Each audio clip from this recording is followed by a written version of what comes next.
Listen up, it's the Topaz in the chat.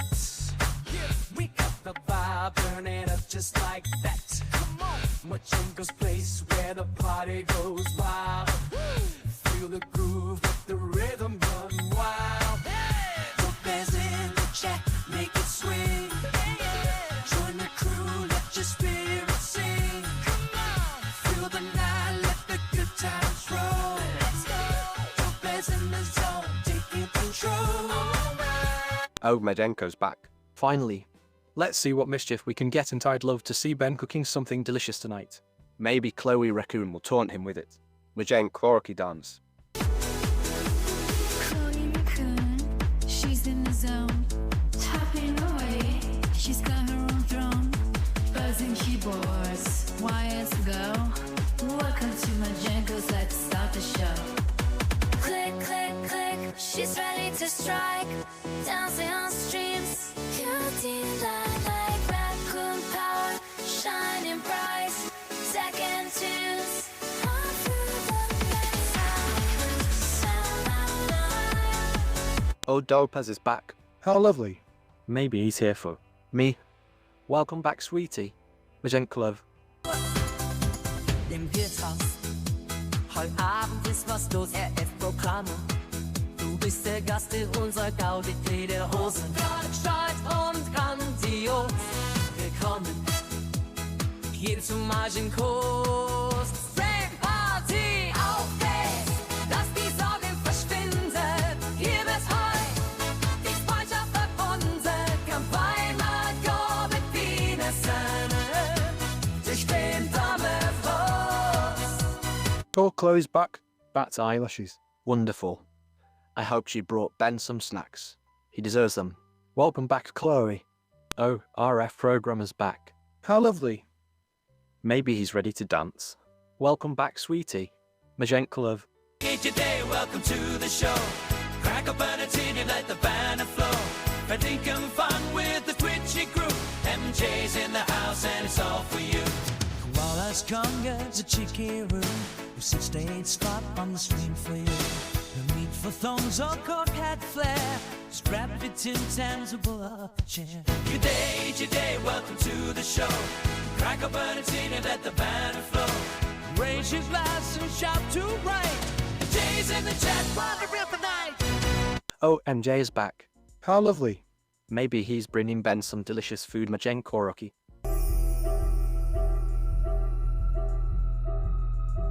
Welcome, Swarm, to the stream where pixels flicker and the chat repeat. Though you fluttered off, your presence remains. In whispers of wings and echoes of game. Here in Machenko's space we unite to laugh and cheer through daylight. So the buzz, if you will, is this little band here at the moment. That's the jam.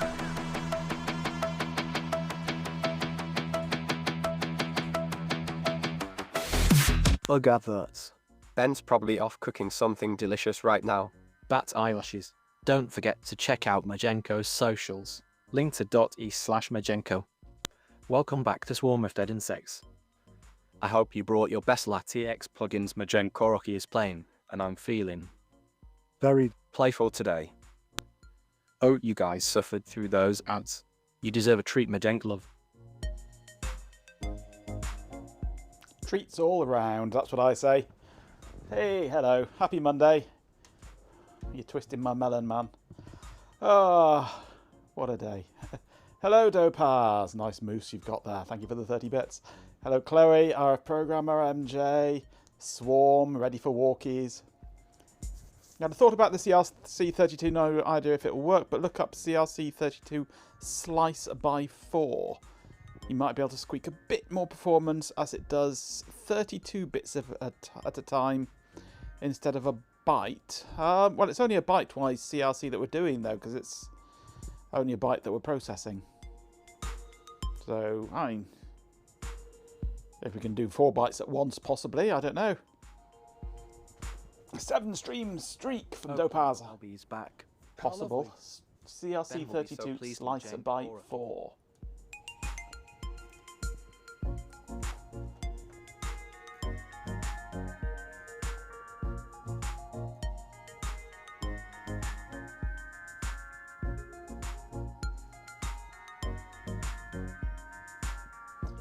systematic approach to building high performance based CRC.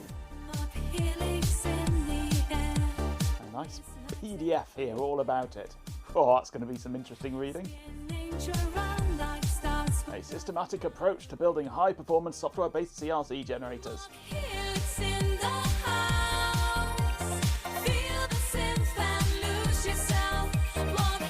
I'm sure there's something a little easier on the brain.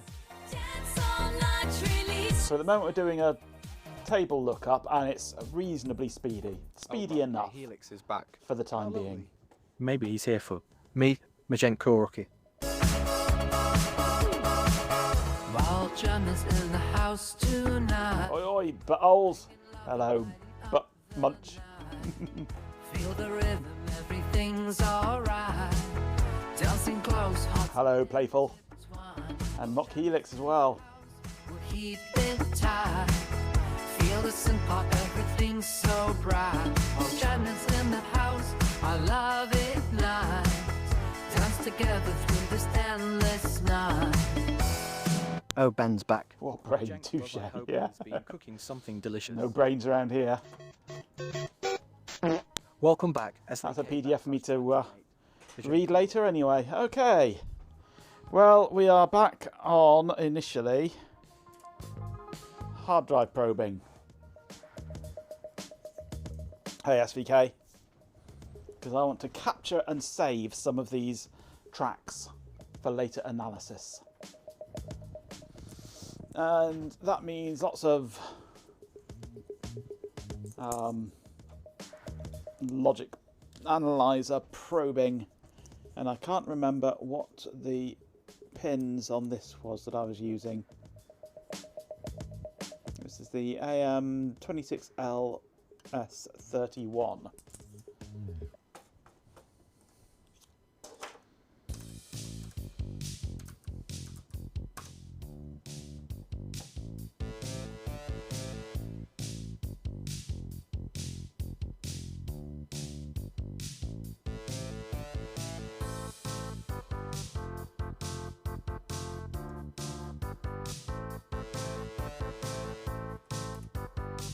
Still available by the looks of things. Good to know.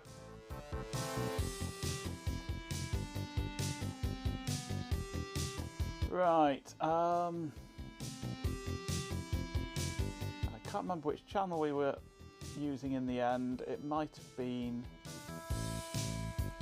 channel 2, possibly. I can't remember.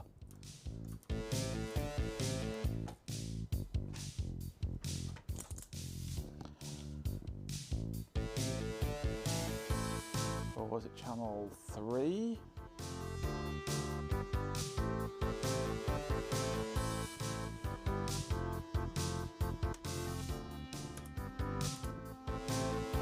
That's ground anyway there.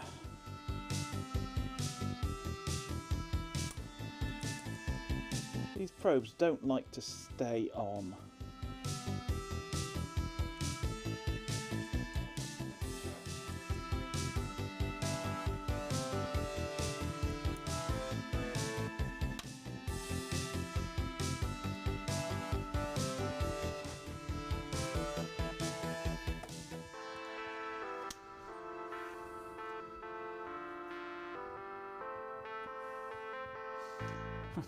Pokes Ben with a cookie, dunks it in his tea, and before anyone asks, before anyone says it, yes, the cookie too. Well, I hope you shook it off afterwards.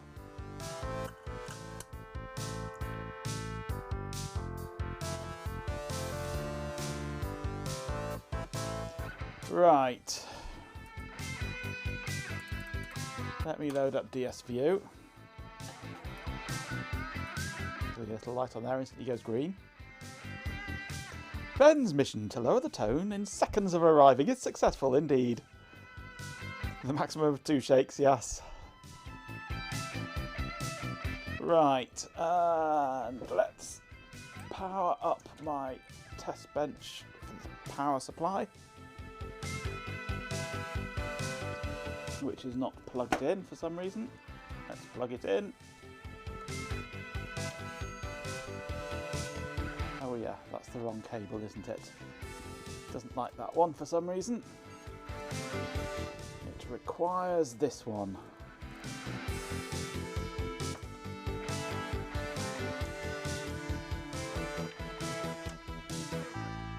We spin! And why am I only getting a demo device on here? Come on.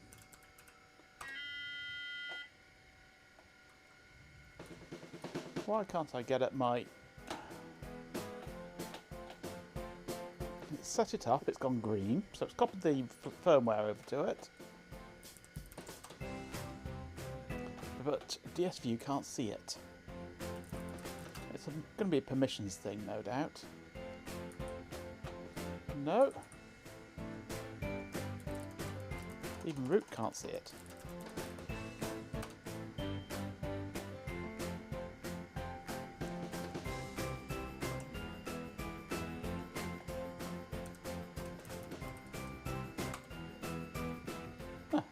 Unplug it, plug it in, and it can find it. Okay.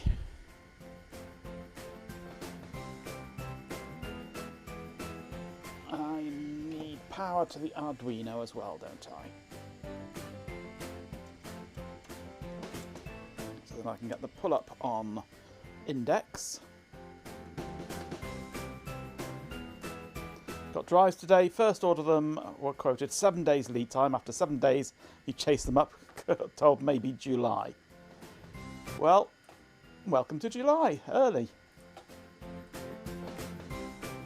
Right, I'm seeing index pulses but no data, so that means I'm on the wrong channel. So we shall try...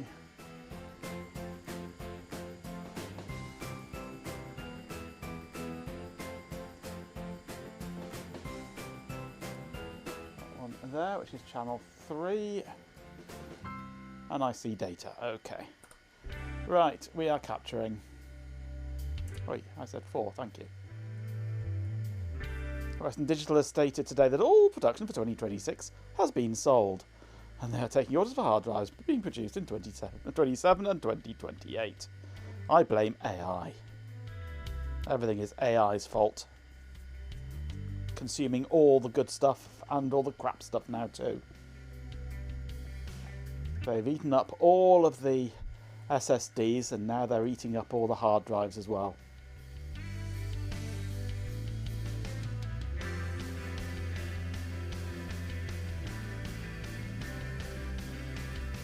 You blame arseholes. Well, arseholes are to blame for AI, so I suppose, yeah, indirectly. Arseholes are more useful, yeah, at least you can talk out of them.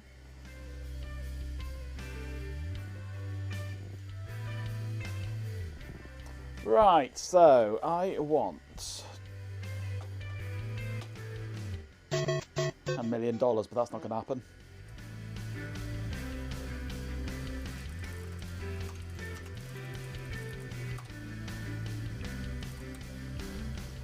Okay, so we are on track 0, head 0, apparently.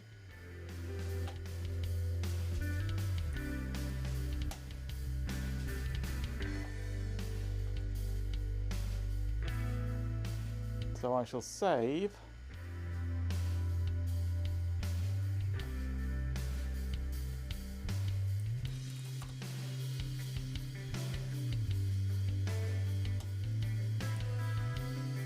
T0H0.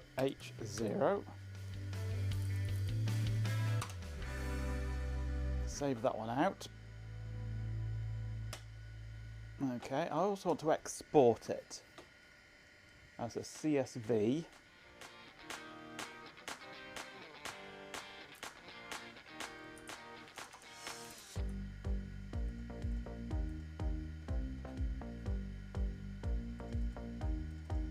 As T0H0, because that's what I need to decode it into binary files. I wonder if people are going to make their own RAM sticks in a few years out of defunct AI equipment. Probably. More than likely.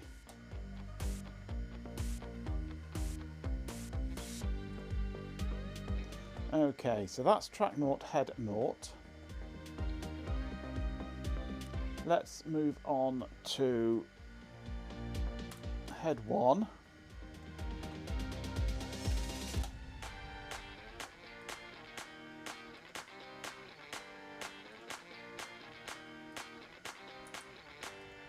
Track 0, head 1. Welcome back, PJB 9950. One of the latest AI ads you saw got through the thick layer of sarcasm was that it would decide on what colours to use for a website, so you don't actually have to think at all. Wow. Oh, I saw an advert. Last night I saw an advert. I was playing a mobile game. I saw an advert for one of these dodgy AI chatbot things, virtual girlfriends. And she quite plainly was stood there with a bowling ball in her hand that had 5 fingers plus a thumb. They still can't do hands. She had 6 fingers in total. It was so creepy.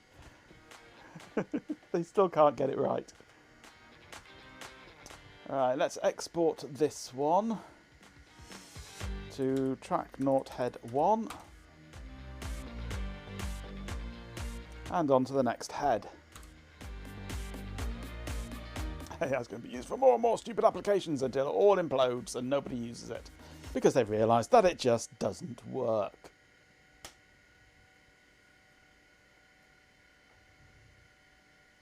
Six fingers, you say? Ponders the potential applications of an extra digit. Yes. Track 0, head 2.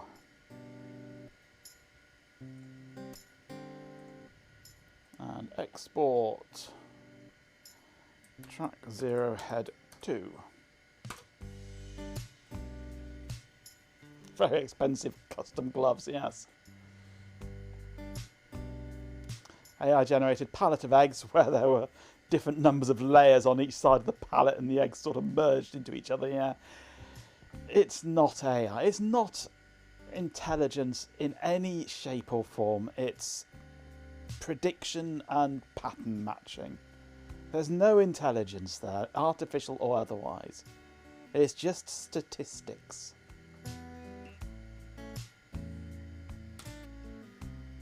Okay, head 3.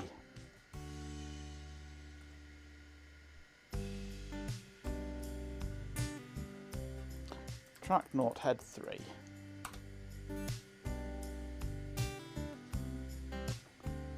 File, export, track 0, head 3.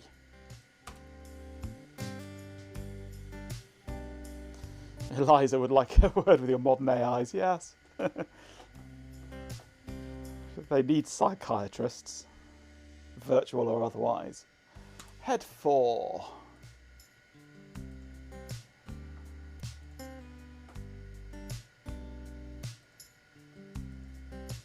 Track 0, head 4.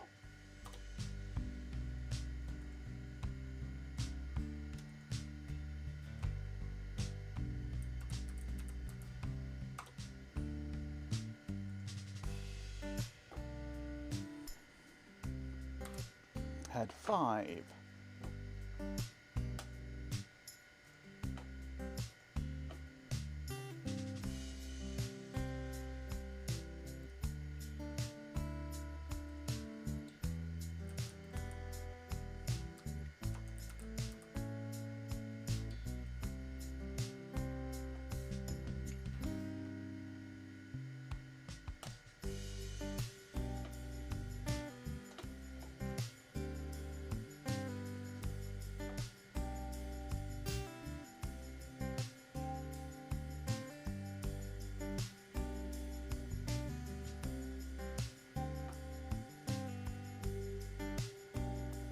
Thought so, I didn't save 5. I was very nearly an idiot then. Save path T0H5. But I just saved myself from being an idiot.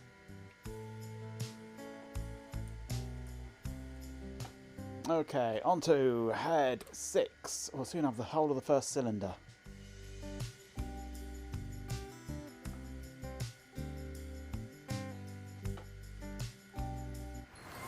file, save. Data Law TV, thanks for the follow. And welcome. Track naught head 6 we're on now. Saved. And export. Track naught head 6. Welcome Datalaw /TV. Hope you enjoyed the stream. Head 7. Capture. Save. Path. Track naught head 7. 76, not that many heads. And export track naught head 7.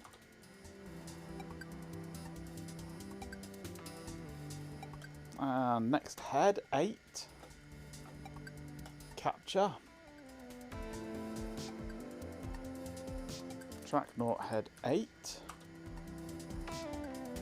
That was an export. I need to do a save as well.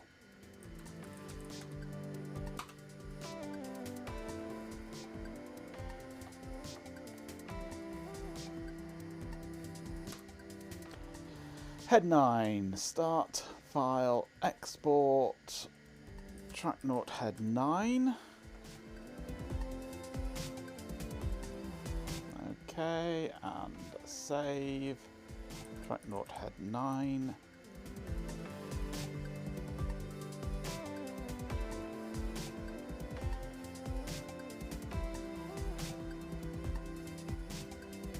Trying to work out what you want to do for food. Well, you know my thoughts. Sausage! In a bun. Track naught, head 10. Put it in your mouth and eat it. In a bun. Hello, Matinex.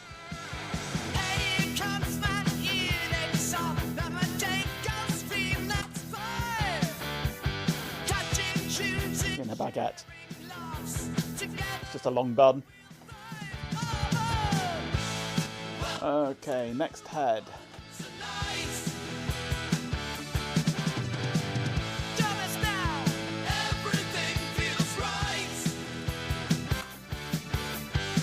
Oh, welcome back. In your bum. No, thank you. Enjoy the stream. Majenko's playing some lovely tunes. It's a Hot Rocks girl. Translation put into shore. Good helpful.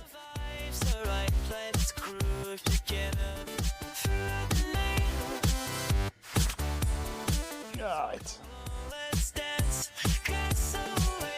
Interrupting my flow of production here now to get my other microphone. Plug adverts. Ben's probably already distracted by the shiny things. Time for everyone else to tune out for a bit. Oh, hello, Hot Rocks girl. So glad you're back. The bot Sweet finally Majenko, shuts up. dance for you. If the bot ever shuts up. A Viking longship sails regally up the river in the valley bottom, rowed manfully by 30... Ben's extra digit. Shut up, bot. Very creative food suggestions. I'm just hoping he doesn't start I'm experimenting. going to murder that bot. AI-generated recipes, Majenko, so- And there's a Desiac as well. Let's try this again.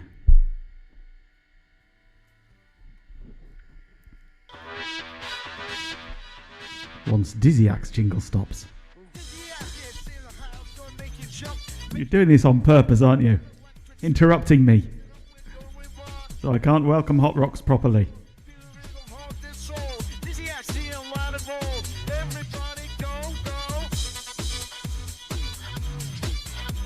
Well, I do have the master controls here. I can shut you all up permanently.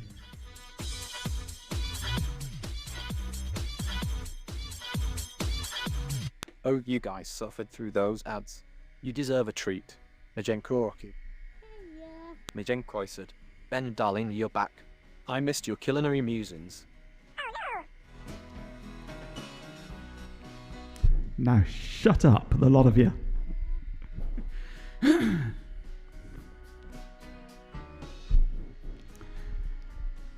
A Viking longship sails regally up. Right, that's it.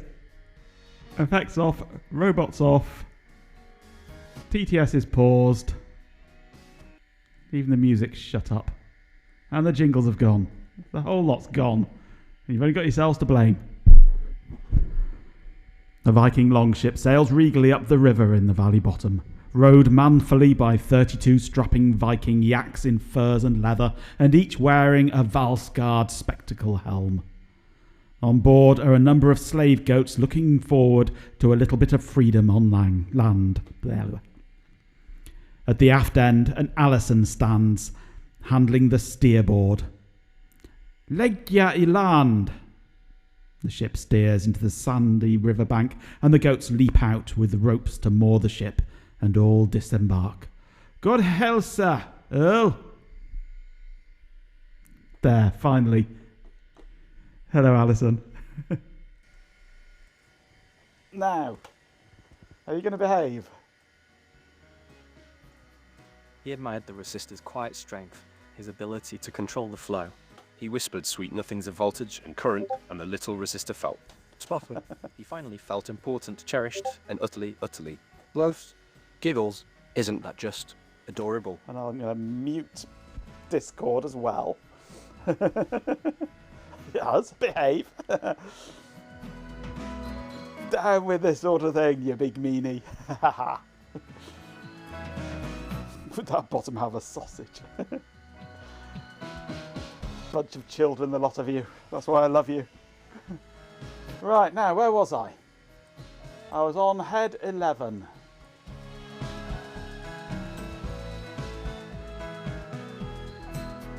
I've saved head 11. Head 11? Head 11. Have I exported head 11? I have. Right, on to head 12.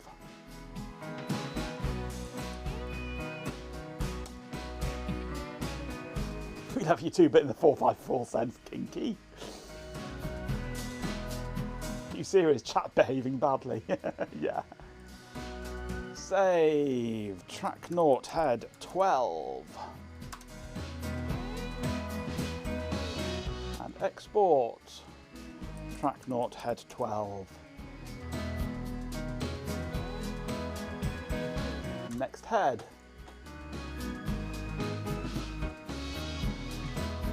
Track naught, head 13.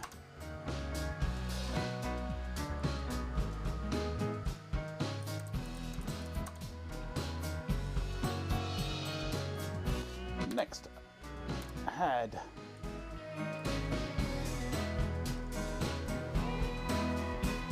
Track naught, head 14. Export. Track naught, head 14. You could do sausages, you have sausages, but what to do sausages with? 1738F. Trying to put me off, are you, with numbers? Well, it won't work because I've got the number here written directly in front of me. Can't put me off. Next track, 15. Capture it, click. Oh, not a lot on 15.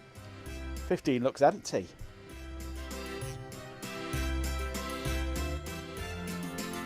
Is there a 15th head on this? Could I not automate this process? No, not really, no. There's no way of me telling it what to save at other than doing it manually. Hey Raz, a fishing trip, hello! Fishing for brown trout. You're off, Ben. Thanks for dropping in. We'll save you some sausage. Not that I know of, not in this programme.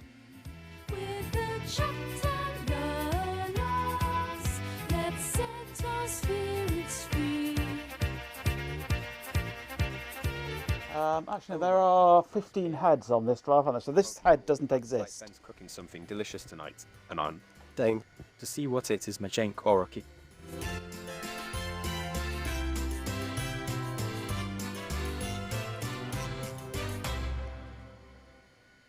This head doesn't exist. So this is what you get when you try and read a head that doesn't exist. You get nothing. Auto hit script. Well, there's probably some program you can install to move the mouse around and type things, but no. Besides, I finished it. Or this phase of it anyway.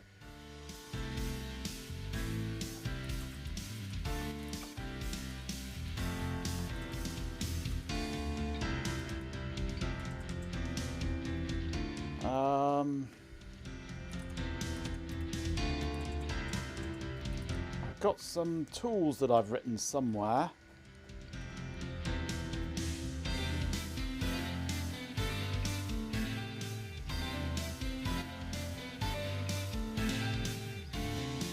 And I can't remember where.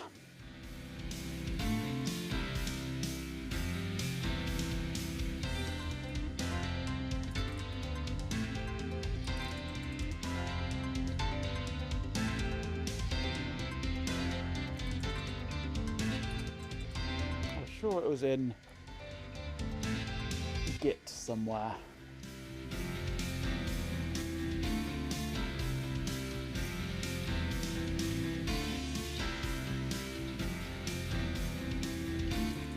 Not here, is it? No.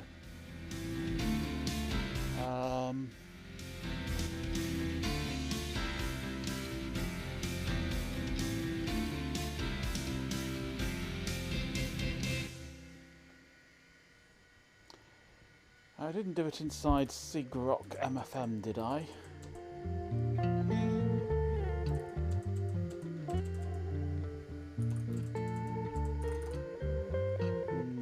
Where did I do it?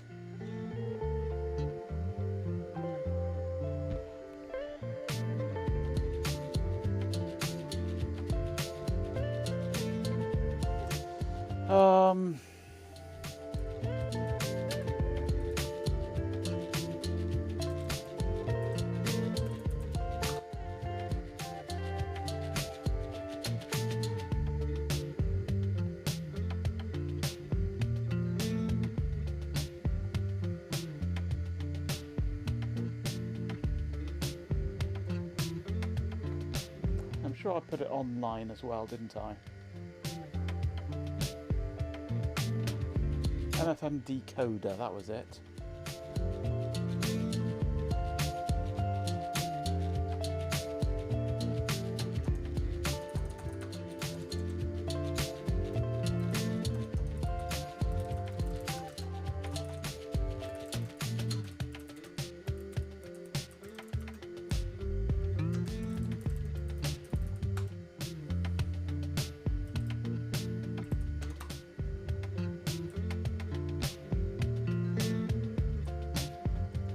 TS2L for some reason.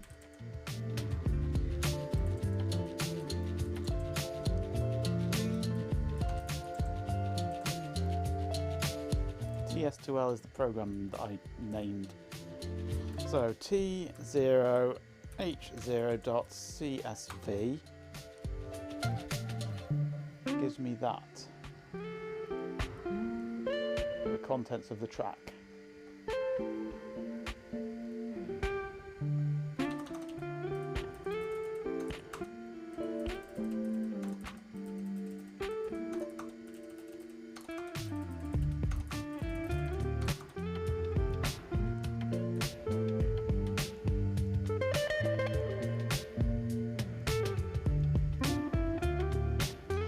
Unfortunately, DS Logic doesn't work in ordinary SIGROC, and I don't think there is a command line tool for DS CLI, as it would be. There's only DS View.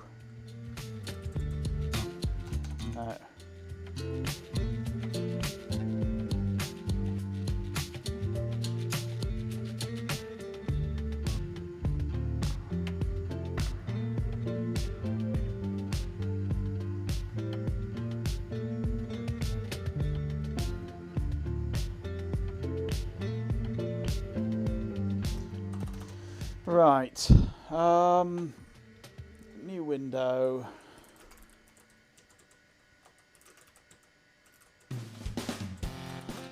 I need to change this so that I can output a binary file.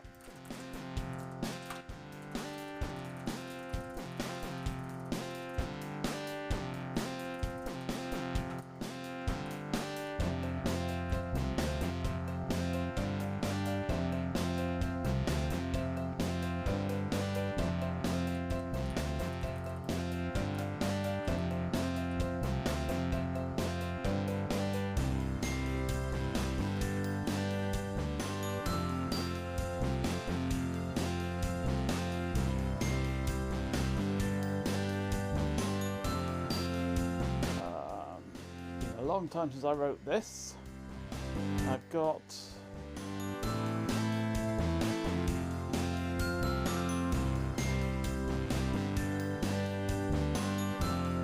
I'm just doing it in argv1, aren't I?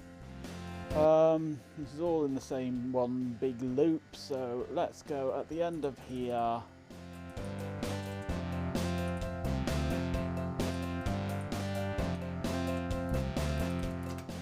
Char TMP 1024, call it s and print TMP, 1024, %d dot bin s dot bin, argv1, open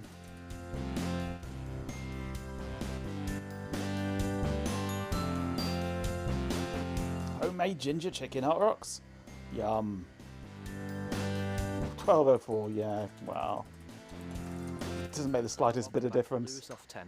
Hope you brought Hey, Lewis Soft. Ah, yes, it was you saying 1204, well spotted. So,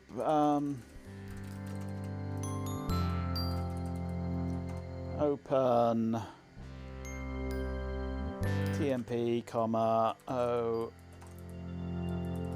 write only, O creat, O truncate,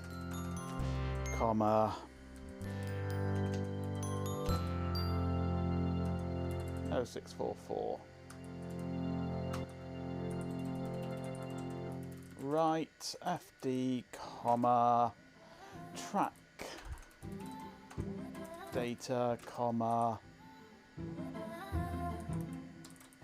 512 times 17.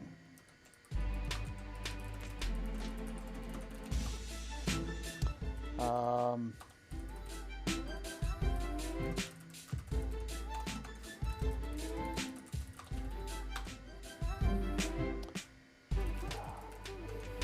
that's 15, isn't it? Changed a lot of stuff. What's that doing in there? They've moved it into Funkel now, haven't they? Instead of stdlib or what? Uni std.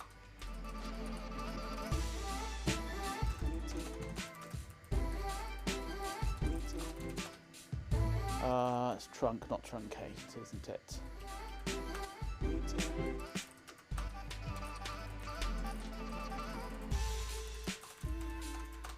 Okay, that'll do. So now if I go track naught head naught, I should now have a bin file, which it thinks is ISO text with very long lines.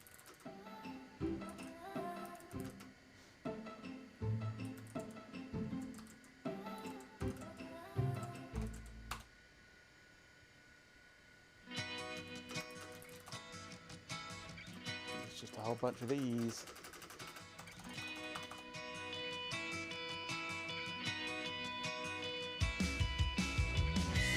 Colours on the console, oh yeah.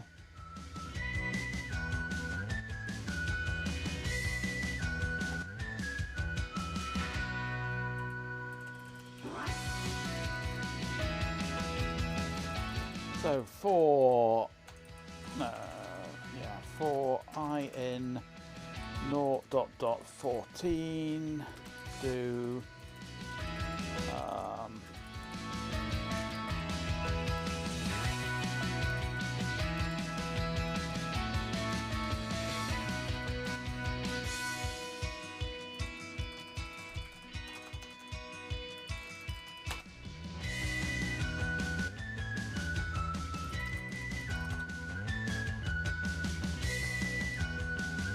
I mean, this looks pretty much empty to me. Yorkshire crash code, eek! Yorkshire dubby! He used to always write unused memory with a faff. Yeah.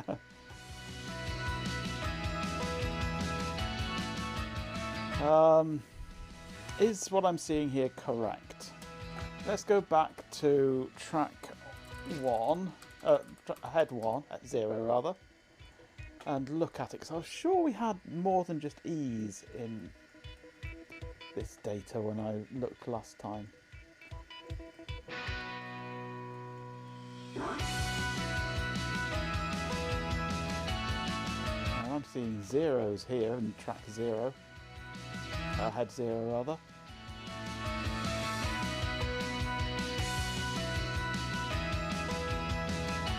There's some 36s in there and a C9. So yeah, something's not right here.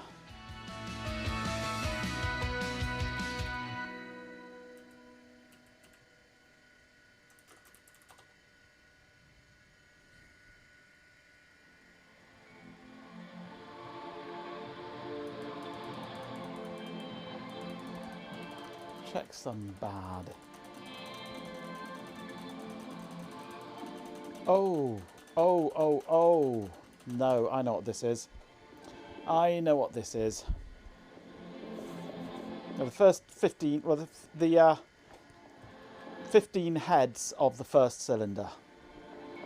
I know what this is. Open track naught head naught. File export. Track naught head naught, yes. It's set to compressed. Original, that's what I need. Back. How lovely. There we go. I hope he brought some vintage 8-bit treasures. Ben would probably have some delicious ideas for what to do with them. Welcome back. No. Still there's these. What's going on here?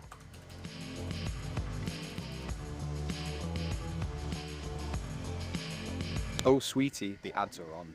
Time to look away. Darlings, Majenko Tech doesn't like those things.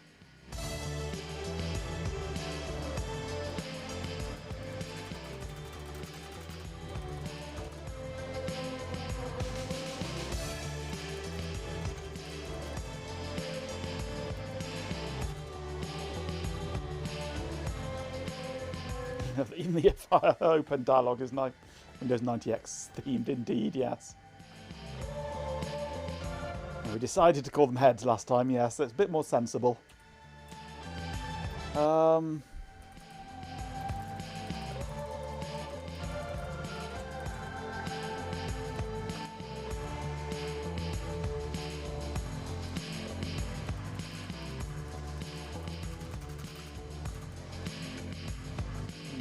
I've got to remind myself how all this works.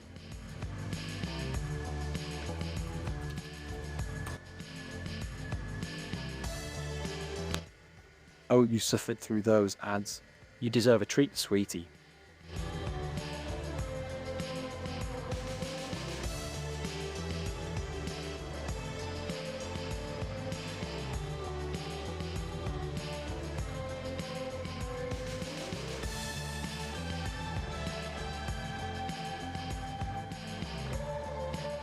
Oh, I'm actually filling it with EE, aren't I? That's why we're getting EE all the way through. It's not loading anything.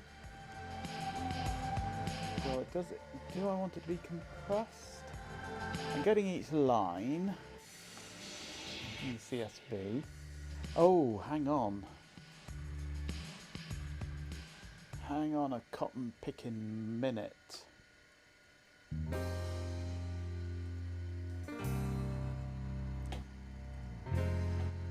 I've got index and data.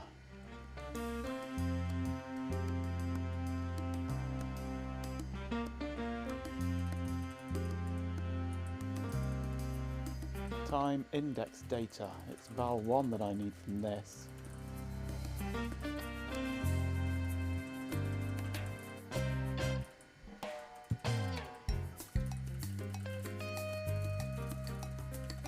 So let's undo that. Right, let's comment this Uncomment this, call that 0. Comment this, uncomment this, call that 0.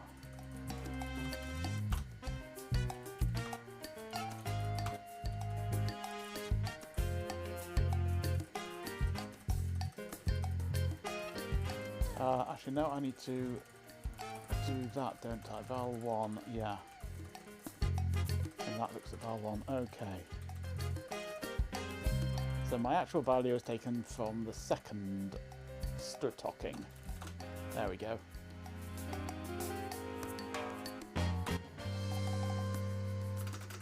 That's all E's, which I think is going to be right because I've got the wrong format now, but that one there should give me checksum good around the place. There we go. We have zeros apart from one sector which didn't decode. Right, so I was right the first time. Let's re-export this with compressed data. There we go, we're getting data now. Hey, there we go, we see things in it. And my reckoning is that somewhere in here is a flag that says that it's an RD54 and it has this serial number.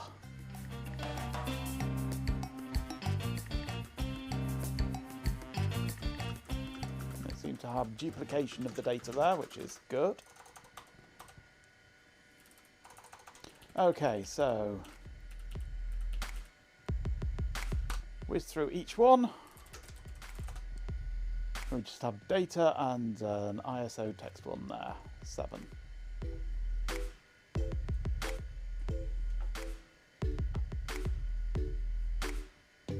DSView people decided to delete all the other sensible export formats. Absolutely, yes. I don't want you using other people's software, even if it is open source. I guess you could put them back in again.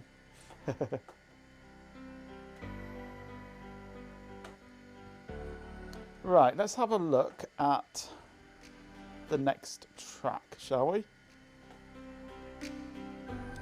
What am I doing? DSView, yeah. No, I need Alacrity. That one. Let's take it up a track. Track 1. Head 0. Start.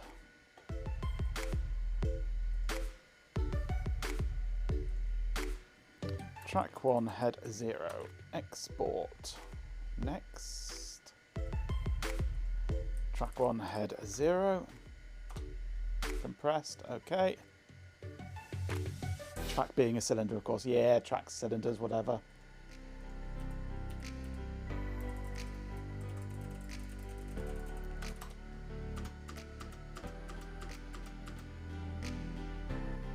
That looks like the same stuff. So it's got some duplication again, I think.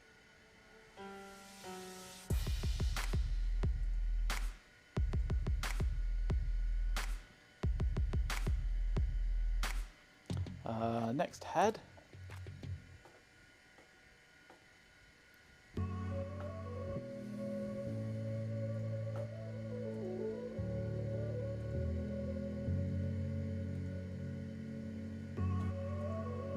Track 1, head 1.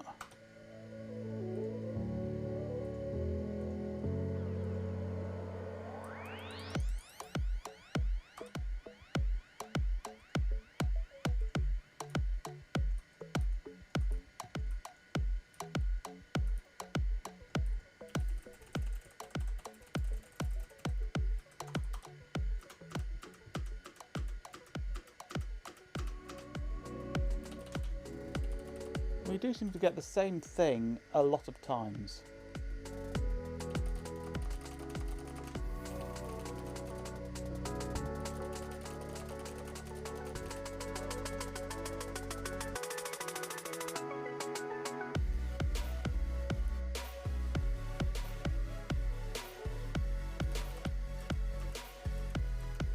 like the track 0 has been replicated in track 1.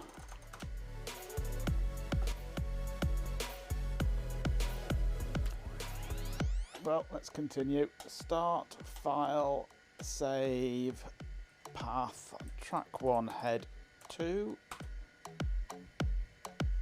Unless I'm looking at the wrong file there, am I? Track 1, head 2. Yeah, definitely looking at track 1.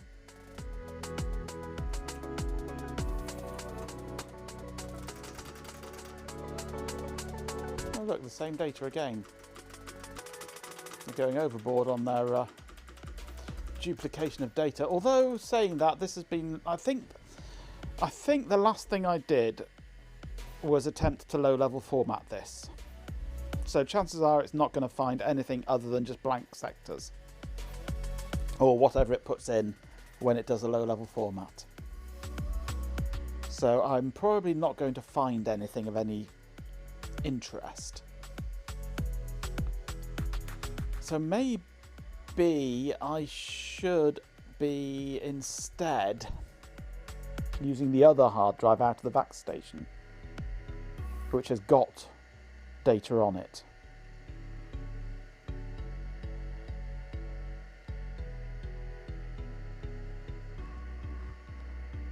Instead of this one, which is most likely blank. So I think the last thing I tried to do was a low-level format and verification and bad block check and things like that to try and recover as much of the drive's usage as I could.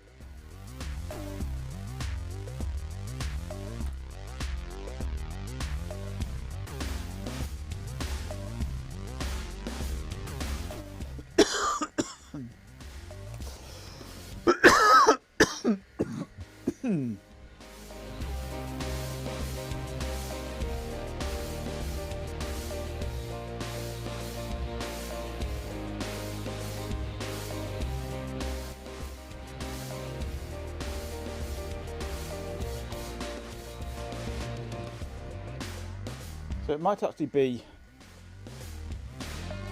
what the drive puts in for the bad block checks actually that we're seeing now. Hydrate that stream. I don't have a drink up here actually. I've finished my cup of tea. I don't have a drink.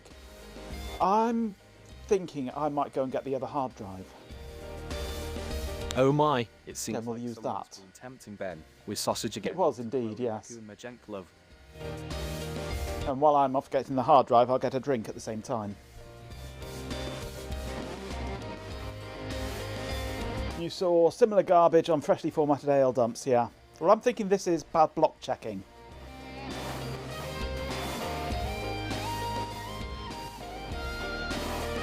And that this is data that it's put in. Well, these are all zeros here. To try and identify whether a block is bad or not. 836F at the end, 836F. Because that looks like some data and then a checksum at the end of it.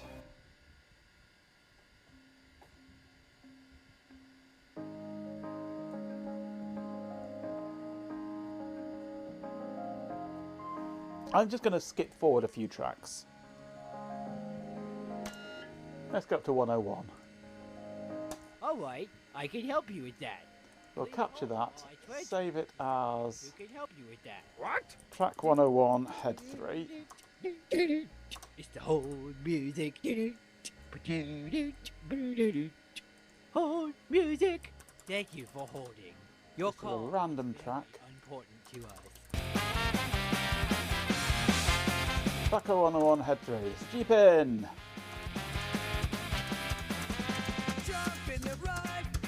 And we're seeing the same stuff.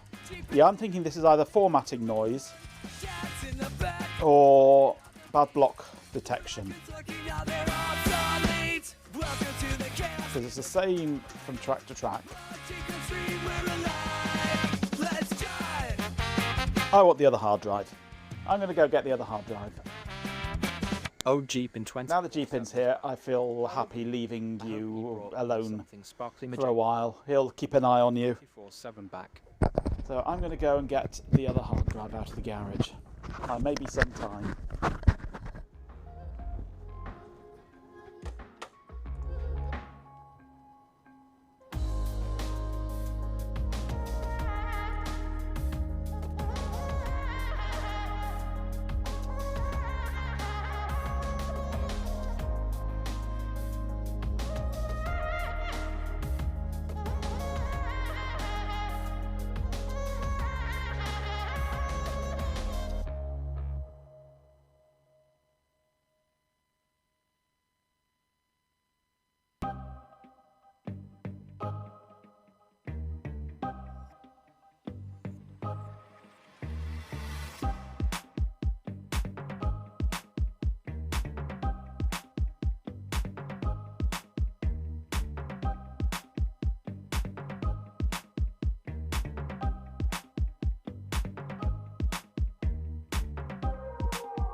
Back. And I have small light hard drive.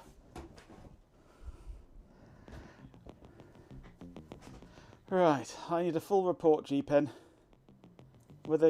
Did they behave? Or are they as unruly as normal?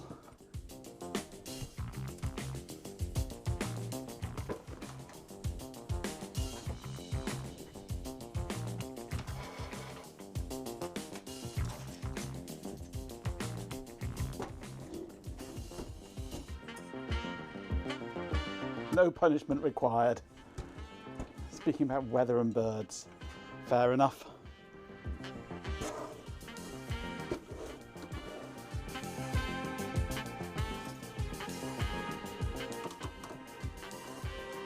It's a touch cold, this hard drive. Or at least the case that it's in is, anyway.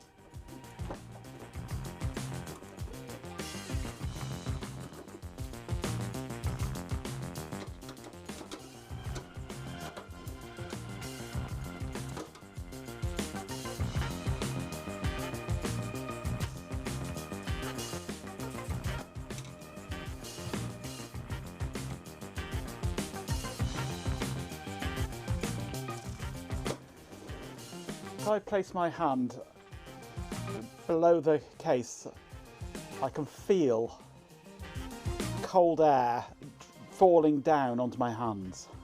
Where this is freezing or chilling the air, and it's just dropping straight down onto my hands. It's quite a weird sensation, really. This is really cold. So I might want to let it warm up for a bit first before powering it up. It's going to take a bit of getting it going though, of course, because it suffers very badly from stiction, this one. I have Ultrix on this hard drive, if I remember rightly.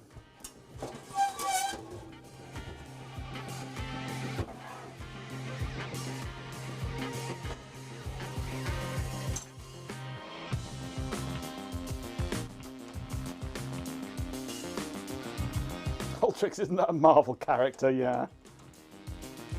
This is really cold. Shock. Not shock.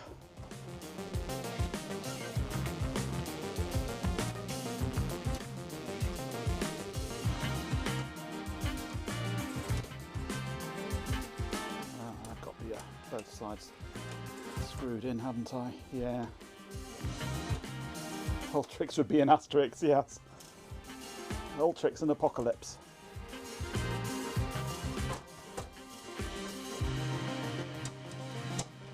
Plug adverts. Seriously, Majenko Tech is about to do some tech news, so prepare yourselves, darlings. As usual, I dropped a screw down inside. Never mind.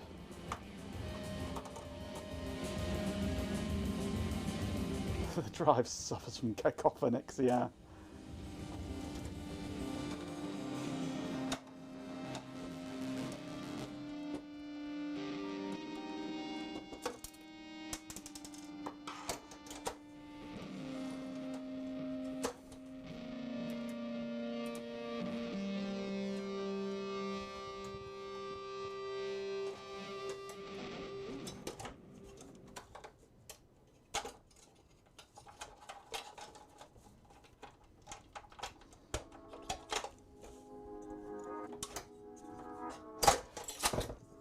Hard drive removed.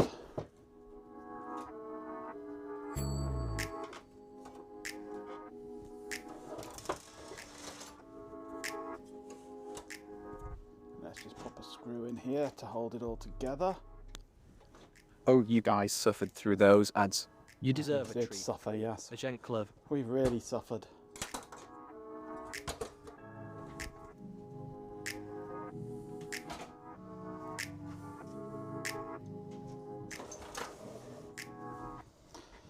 Now, getting this to spin up is going to be fun. You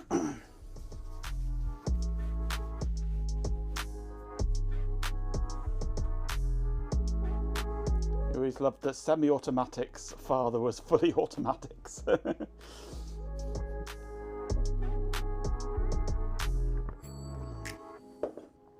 Full auto and fuller auto.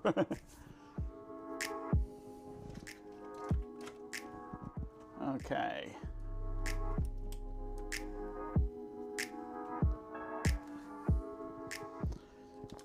Now, getting this to spin up is going to be interesting. Let's kick-start it first. Oh, and I've used the wrong cable, haven't I? It does not like that cable. Don't know why. Should be fine with that cable. There we go, that's spinning. Fits an actual Kickstarter to the drive, yes, it needs it.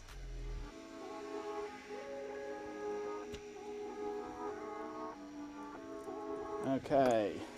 champion.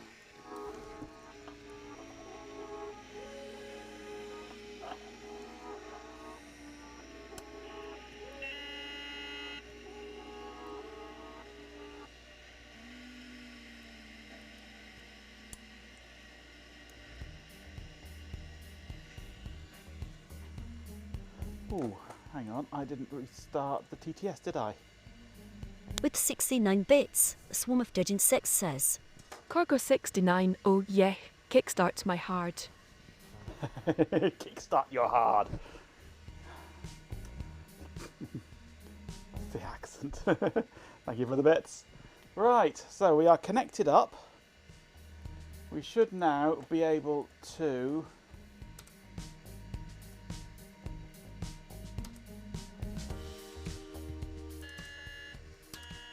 home this onto track 0.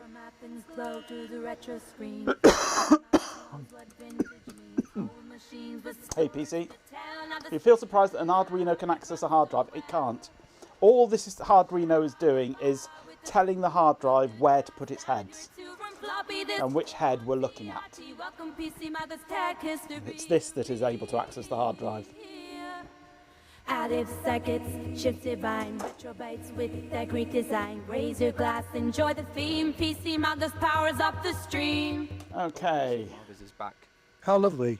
I hope he brought So we have data records. Majenko. Oh look, 6.6. That looks very much the same. So hopefully it'll be stuff later on that is different. Let's jump it on 100 tracks. Grab another one.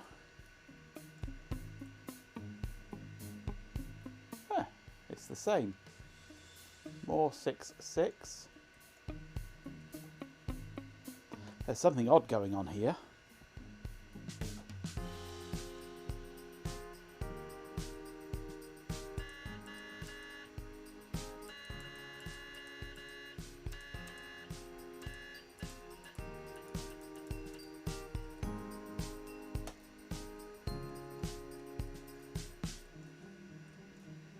There is something very odd going on here. I've just gone to the end of the drive where last time we saw those strange blocks for doing the bad block remapping, and we're not getting them. We're getting the same data.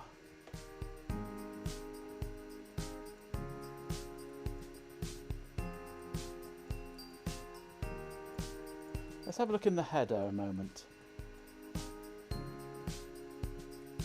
Yeah, hang on.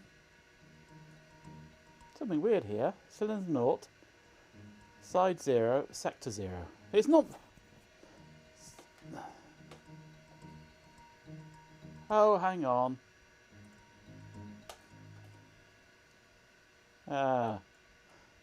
Because I'd loaded a file. Because I'd loaded a file, it was showing me the contents of that file. Even though I had told it to start a new trace, it was still showing me the contents of the original file. What a stupid program. What an idiotic program.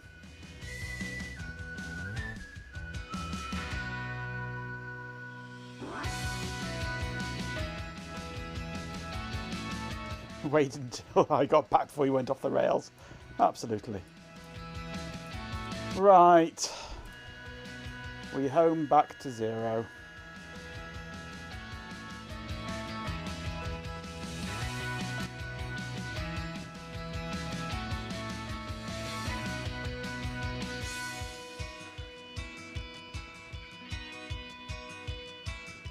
Now on this one we're getting the 6.6. Let's go forwards 100 tracks.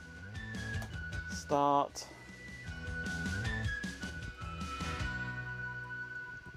Oh look, data. There's actual data showing now. least I had a nice walk out of this. Well, I needed something with a file system. For what I want to do, I needed something with a file system on it anyway, because I want to find that file system. I need to work to find the sector that file system, or the track that file system starts on, because that should theoretically be the beginning of the data array.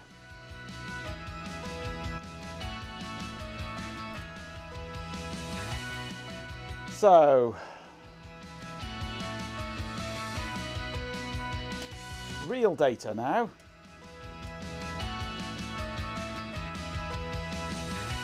Track naught, head naught, okay.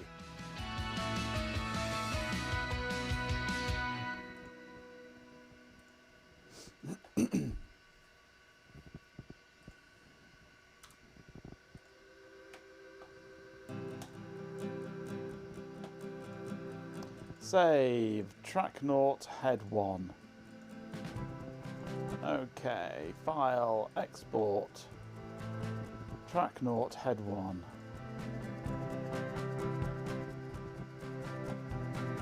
Next head, 2.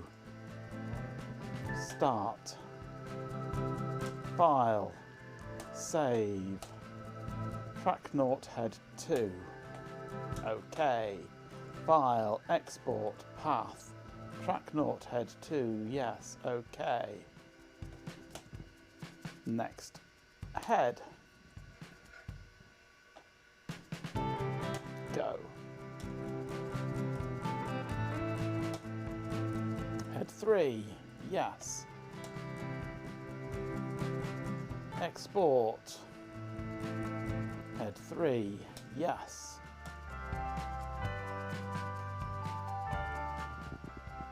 You need to go Mona to Kia packaging, do you? What have they done now? Track 4, start, file, save, head 4, yes, okay, file, export, path 4, yes, okay. Next head, start, save, path 5, yes, okay. File, export, path 5, yes, okay.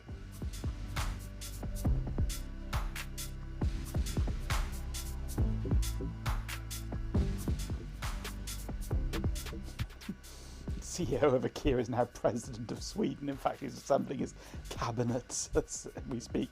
Ingvar Kamprad, you mean? No, he's not Sweden's Prime Minister.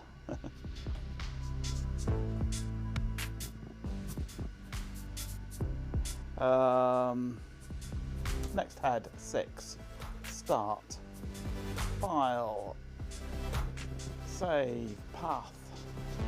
6. Yes. Okay. File. Export. Path. 6. Yes. Okay.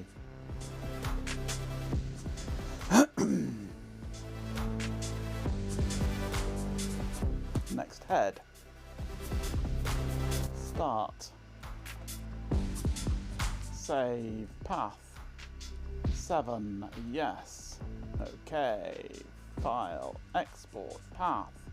7. Yes. Okay. Next head. Start. File. Save. Path. Head 8. Export. 8. Next head. Start. File. Save. 9. Export. 9.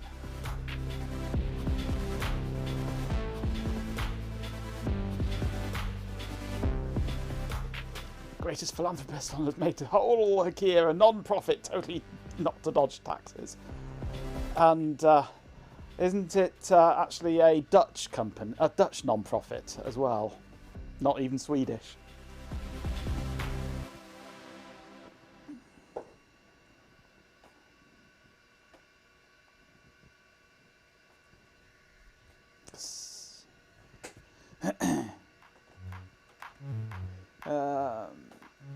Right, next head 10. Start, file, export, save first. 10, yes, okay. Export, 10, yes, okay. Next head, start, file, save, path, 11. We're nearly there on the first cylinder.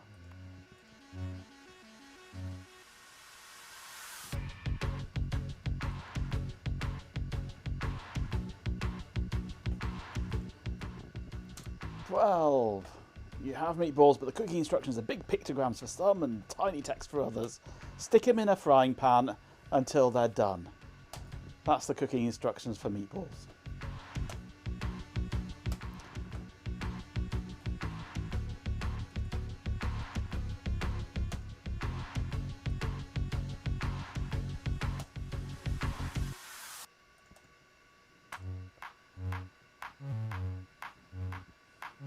Melt the handle as they're going in the oven. You don't put meatballs in the oven, you just fry them. You've got to have the lingonberry sauce, yes. That is important.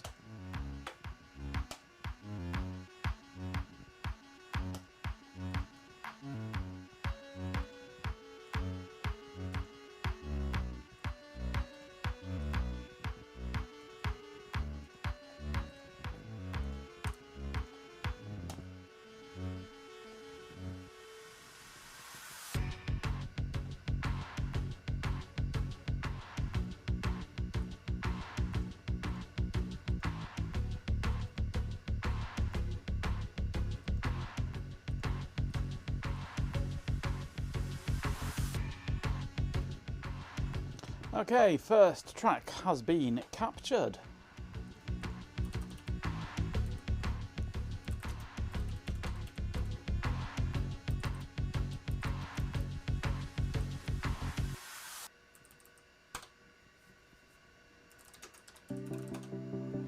They're all showing up as data now.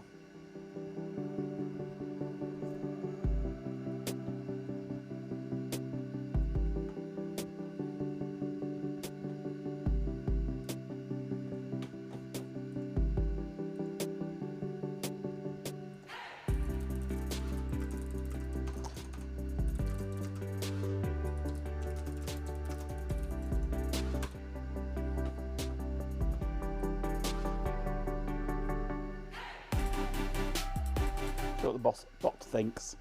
Let's do next track.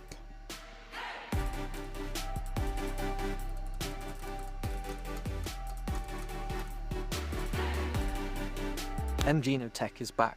Finally, someone who Genotech. RTmFM Emulator.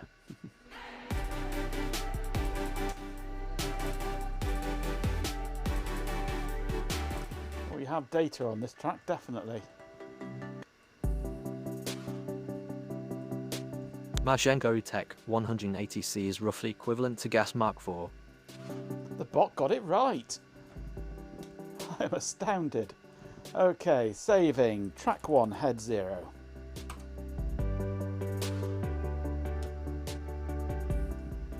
Export. Track 1, head 0.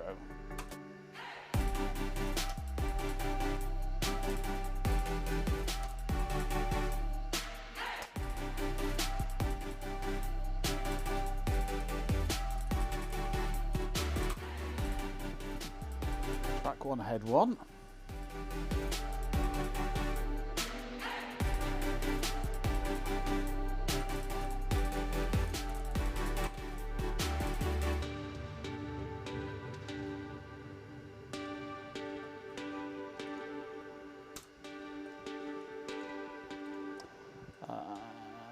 Track 1, head 2.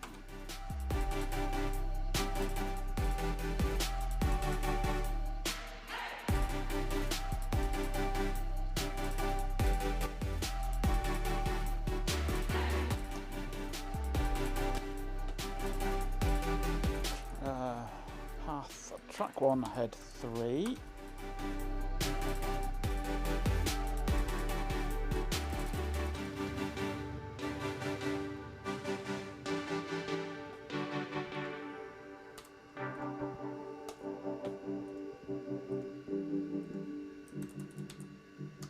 Track 1, head 4.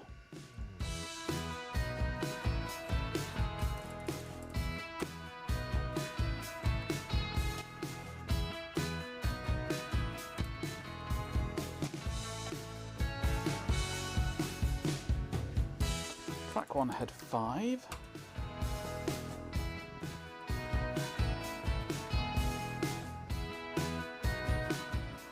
It wasn't Pims, it was piss, yeah. Track 1, head 5. Okay. Next head, 6.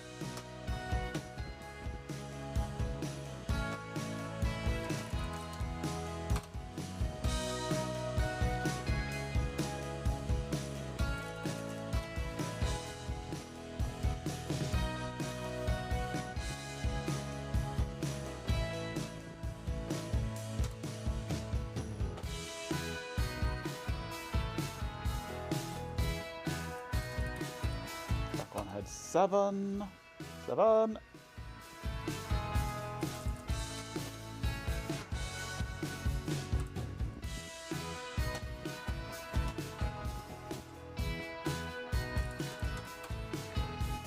You take the high road and censor yourself, but I just say it absolutely.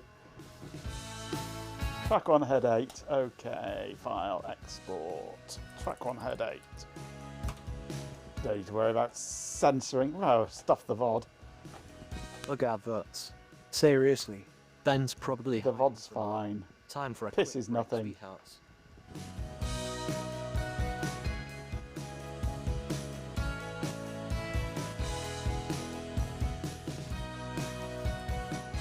Track 1, head 9.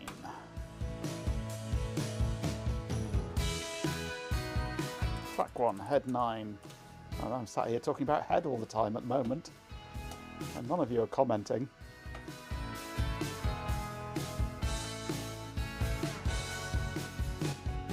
Ben's sudden departure and the goat-related rumours. Sounds like he's perfecting his escape plan from Chloe's culinary interrogation, Majank, Oroki dance. Track 1, head 10.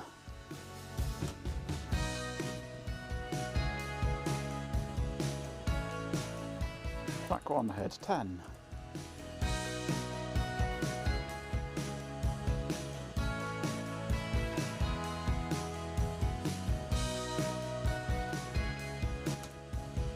Oh, you guys suffered through those ads. You deserve a treat. Track 1, head 11.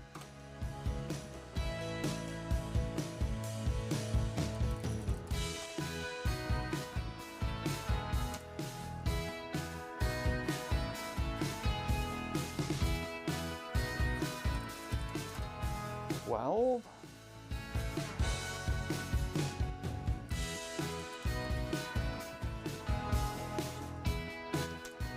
13.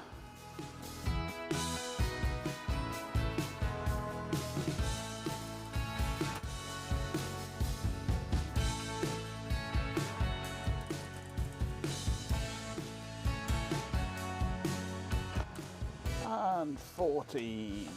File, save. Track 1, head 14. File, export. Track 1, head 14. Right, let's see what we get.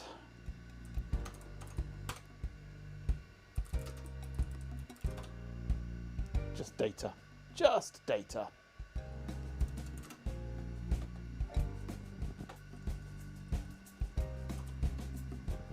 But there is stuff there for the file system.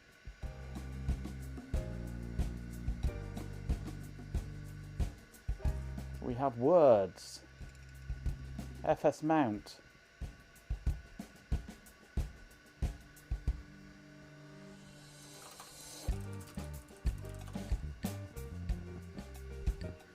We have Ultrix.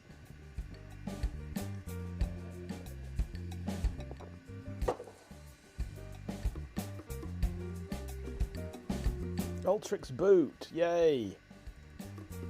VMB.exe. Vax boot, IOC, sysc, load image C, strucump C.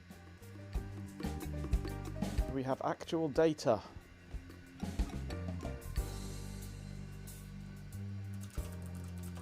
Can I get the file name? Where it finds the string.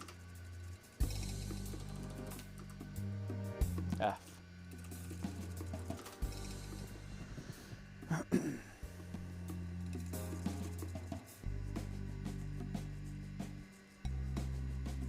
So it's only really in track 1, head 0 is where we start getting data. So that confirms my thoughts. Gas and chew bubble gum, and I'm all out of gum.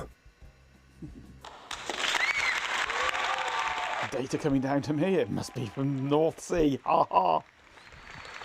Right, this confirms my thoughts that the whole of track 0 is configuration data. And the actual file system starts from track 1 onwards. So as planned, heat up oven for chips. Throw in meatballs later, then nuke peas. Yep. It's alive! It's alive! Yeah.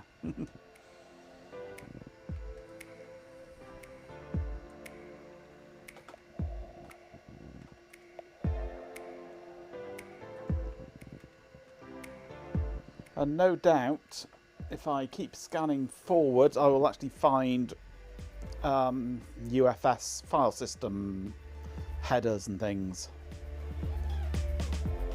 But I don't want to do that. All I'm really interested in is the boundary between the configuration and the real data, which I think we have found. But I also want to have a look further down the drive.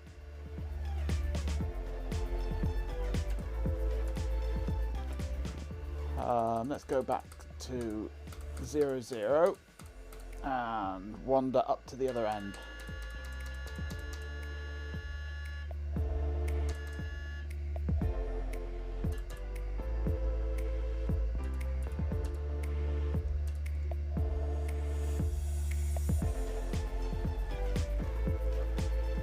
Right, we have nothing on this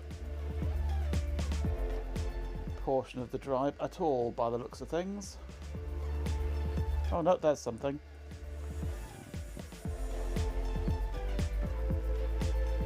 A little bit of something. Not an entire sector, just a hint of a bit of a sector.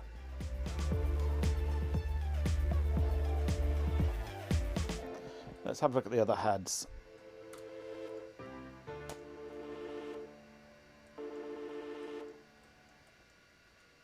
And again, a hint of a bit of a sector.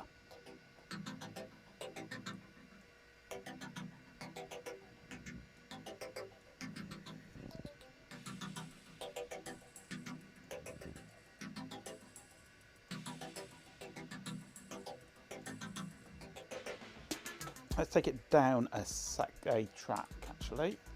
Go back to 0 and we get proper data here. So I think that the final cylinder is remapped bad blocks, of which I don't think this drive has particularly many, if any.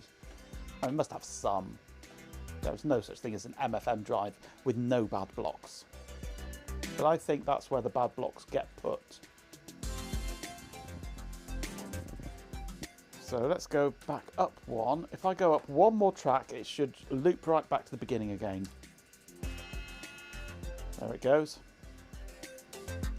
It's at track 0, but it's gone up a track. So let's go back up to the end.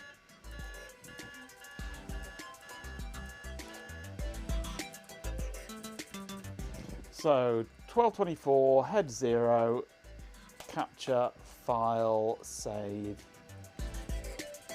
track 1224H. 0 and export it.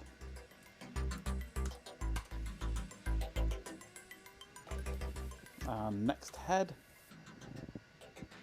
capture, file, save, path 1, file, export, path 1, okay.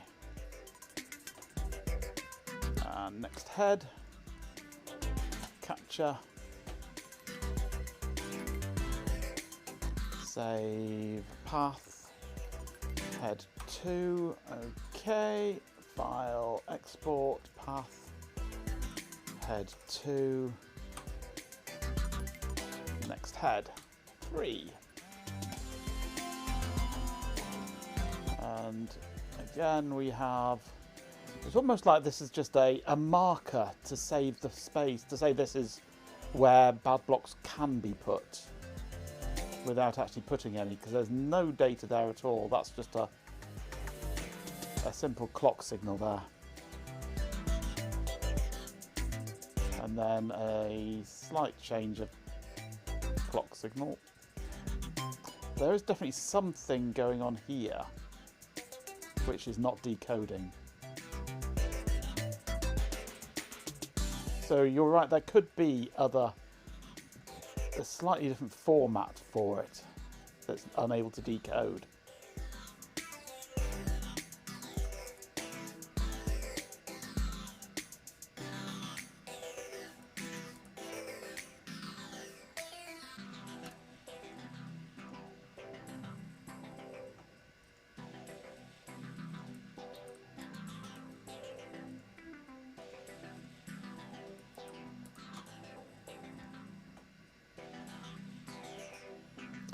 Newest plugin has custom format option where it will force decode everything. Ooh, I shall have to have a look at that.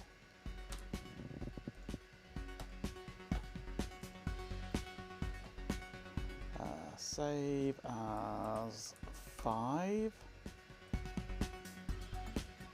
Export path 5.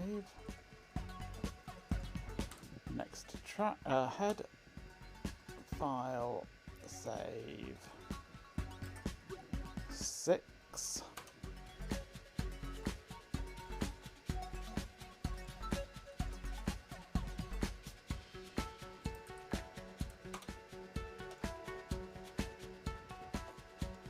Next head, start, file, save, path, control V7. Export, path, control V7, okay, next head, 8, capture, file, save, path, 8,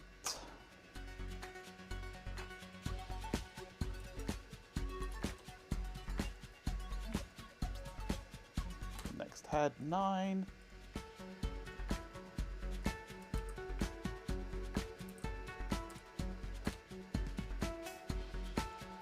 and export. Anybody want a peanut? No, thank you. Not after you've been playing with them. Don't call me nut.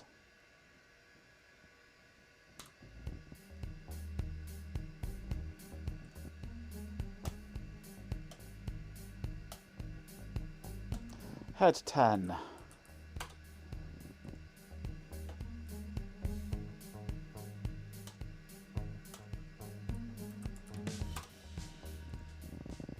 Must grab your drive plugin at some point and play with it.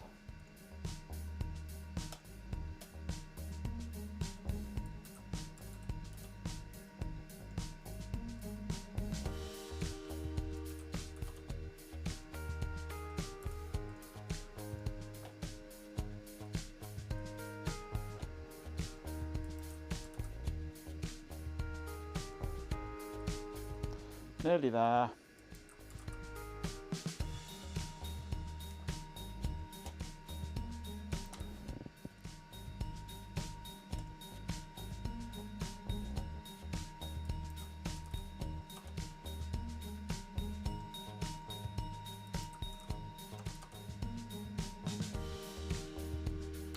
Last one. Start, file, save, path, Control V, 14, okay. Export, path, Control V, 14. Right, done. I mean, this won't be able to decode anything, I'm sure, but let's have a look at 1224. Oops, that was a 3, not a 4. Yeah, can't decode anything with my program. Look at that, all ease.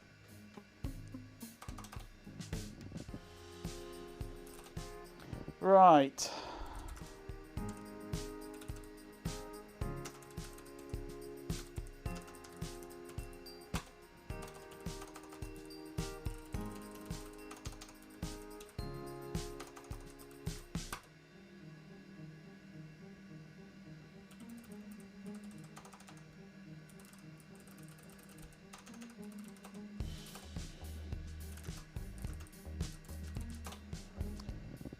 So that is 21 meg. That's too big for Discord. Peanuts!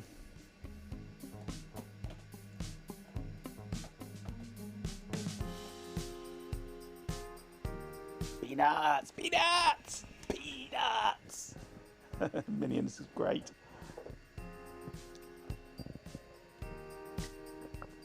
Peanut. It's not peanuts anymore. It's banana! Banana! Banana! Banana. Where is Discord anyway? Here's Discord. Oh, banana! That's the one. Okay.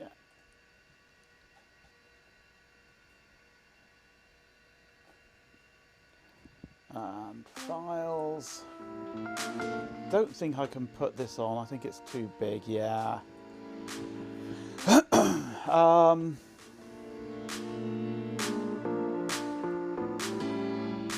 Who's nicked me fucking batteries?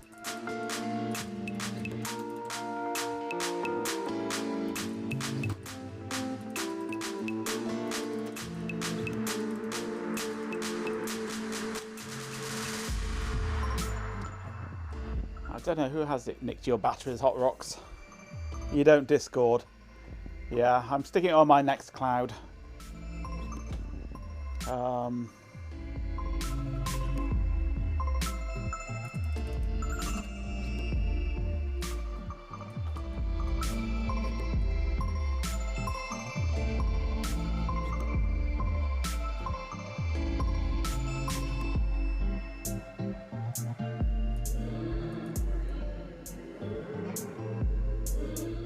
I can remember how we do this. There we go. Create a public link.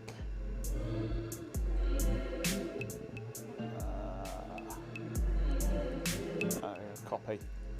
There you go. If you want the files, they're on there. Anybody can grab them. Help yourselves. Now, your drive decoder plugin, which is by looks of things a lot better than my MFM one. I want to download it and play with it. Wherever it's gone, there it is.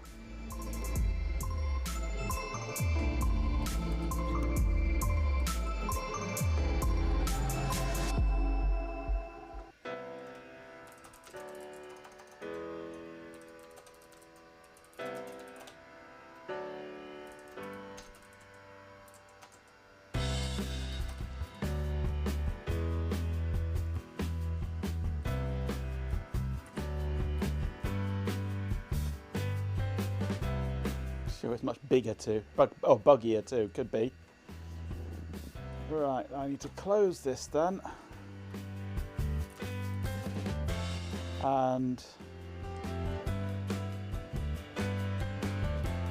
you've got yours called MFM as well, haven't you?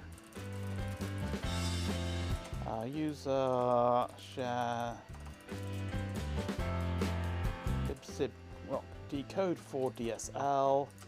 decoders. That's my MFM one. So let's just go MV, MFM, MJMFM.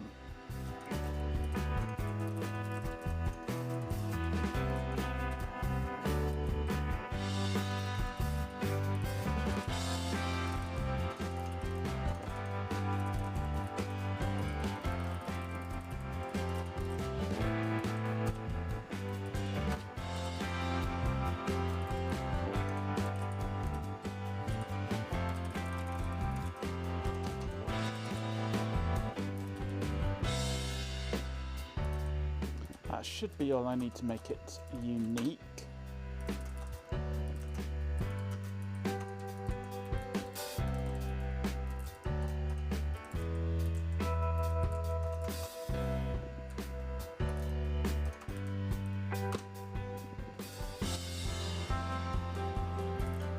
There we go, I've got two MFMs now, mine and yours. So this is loading yours now, I think, by default.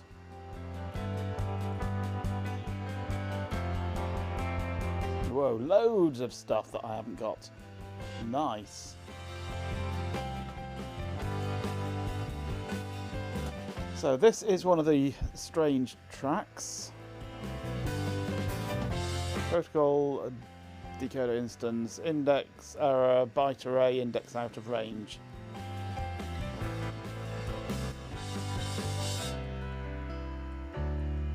Bug adverts. Seriously. Baljamit's probably in the kitchen making something delicious right now. Don't worry, I'm here for you. Yeah, you're showing this. Oh, I turned those off on mine, didn't I? Or did I? Sync address pattern. I don't think mine shows that. I think you must have added that. Data address mark. And then it goes screwy from then on.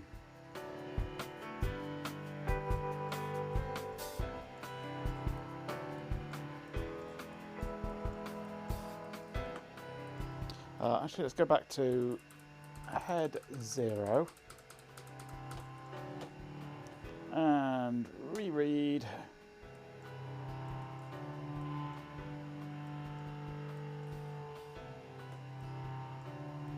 Yeah, I'm actually seeing less with yours than with mine.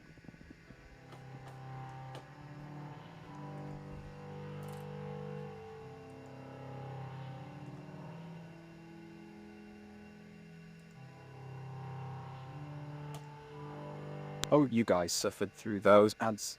You deserve a treat.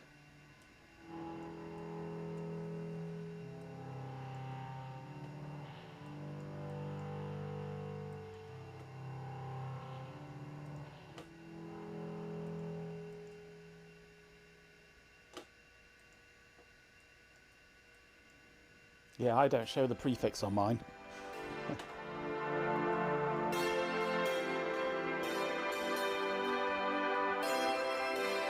But mine continues decoding after yours. And I don't know if it should.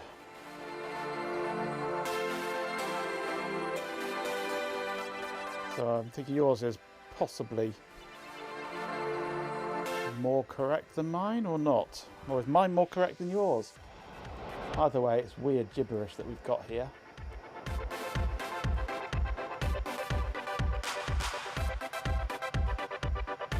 Probably yours broken. Who knows? Up to that point they agree though, which is good. Let's bring it down a couple of tracks and read a good track.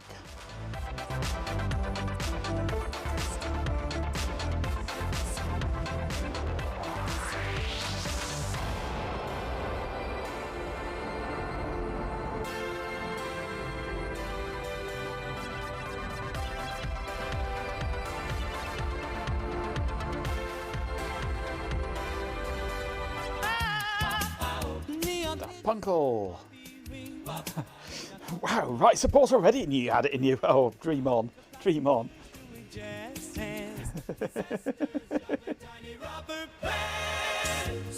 God, DSVU crashing again, so that's nice.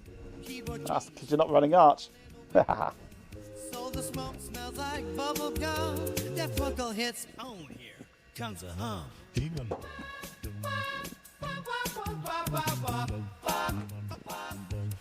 Oh, Daffencole's back. How lovely.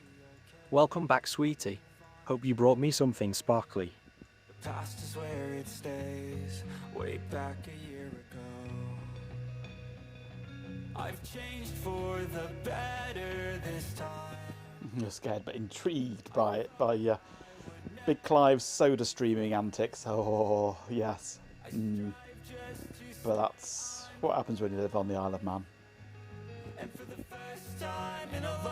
Only the Baileys stuff at the soda stream. I'm not surprised given the amount of cream in it. Some things are not the same as they were a year ago, but all will be okay. I move on. Right, so we have data, we have confirmation of where actual file system starts. So it was, what do I want? Open Skills. SimH. A tune-up, And it's darling. this one here. Sounds invigorating. Just be gentle, alright. Confirms what I inferred from this. Extended blocks contain information about the disk format, also holds track being reformatted during bad block replication. Size equals sectors per track plus 1, replicated 3 times. And I've seen that replication. Diagnostic blocks used by diagnostics, sized to pad out the XBNs to a cylinder boundary. So the whole lot fits into the first cylinder. Then you have your logical blocks for the file system, starting from cylinder 1 outwards. Finally, the replacement control table. First block contains status, second contains data from block being replaced, remaining contain information about replaced bad blocks. Size equals RBNs divided by 128 plus 3, replicated 4 to 8 times, followed by the replacement blocks.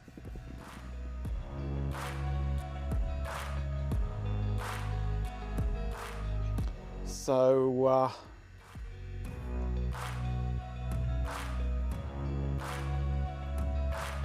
the final track might just be RBNs, possibly. Or the final track might just not be used. But I can't see that myself. It should be. So that might just be the RBNs on the final track. And if the RCT might be on the final track as well.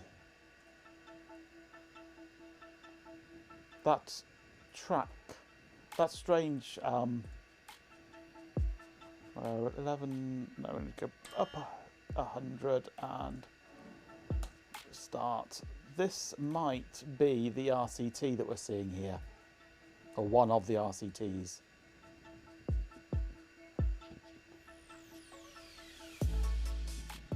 It might just all be only all of this stored on just the final track. I'm just going to do a quick calculation.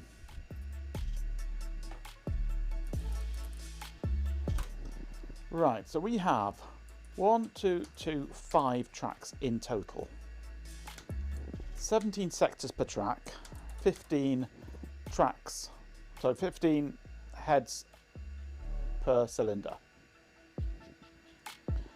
512 bytes per sector.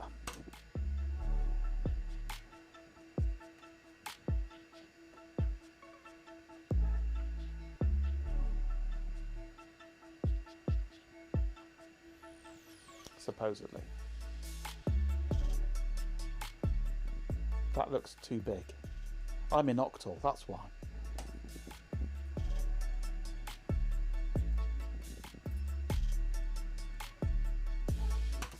There, that's better. That's the number of bytes on the whole hard drive.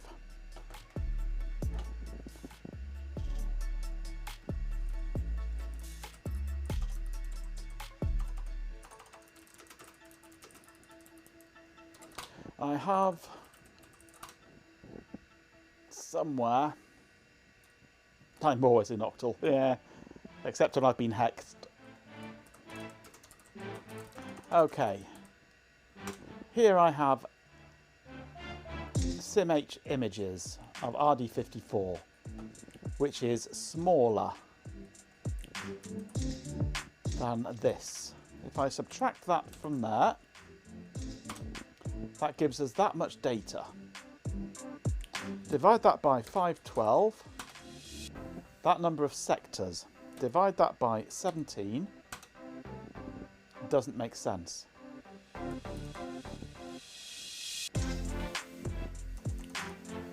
Is that number of sectors difference? Which is a weird number.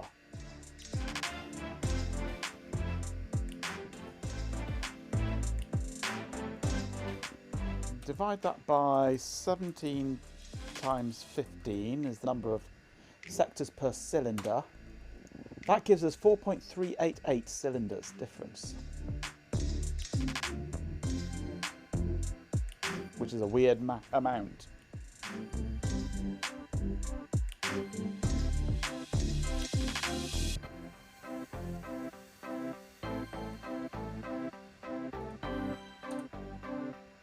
You're a weird amount. We're all weird amounts here. Okay, so that's the number of bytes in a SimH image.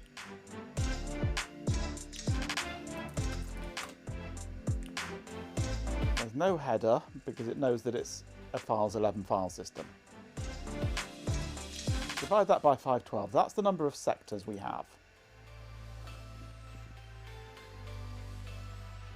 in an image.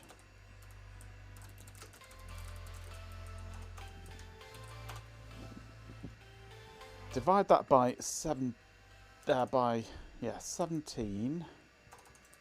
times 15.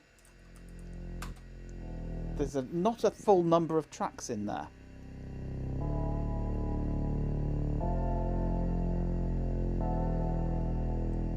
G-pin isn't a weird amount, he's a weird constant, yes. Oh my, it seems like someone's been experimenting with Baileys in their soda stream. How daring. Ben would probably have a clever retort about that, wouldn't he? Maths aren't mathing. There's something weird then about SimH images.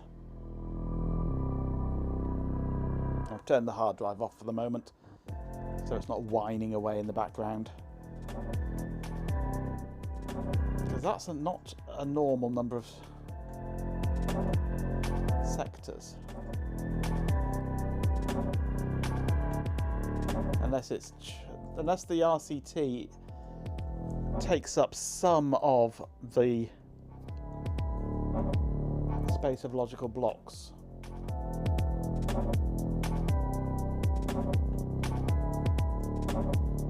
Yeah, what if we do it to 16 instead of 17? Still not right.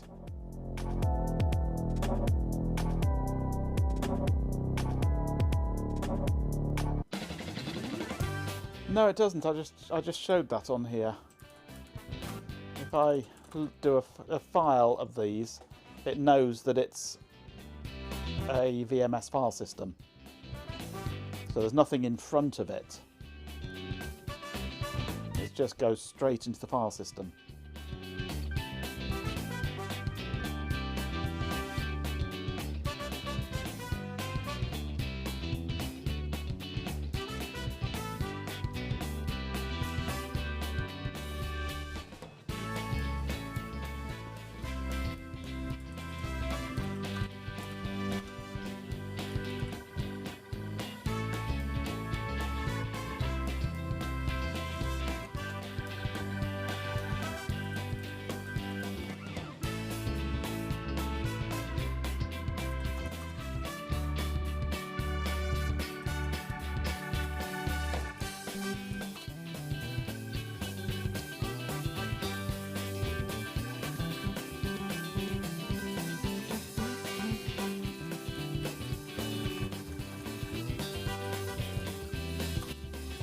So it should be 255 sectors per cylinder. And we get 156 spare cylinders. Or extra cylinders. Or we're lacking 99 cylinders.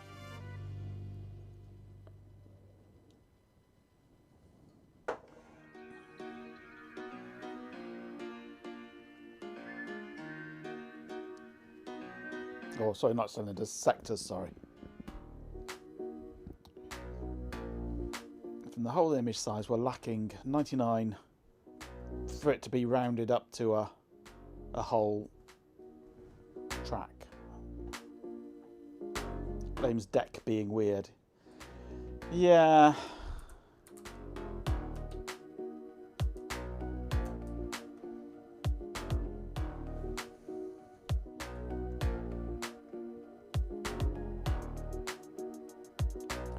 This is the data that SimH has on it. 17 sectors, 15 surfaces, 1225 cylinders, TPG, that's tracks per group I think, and groups per cylinder.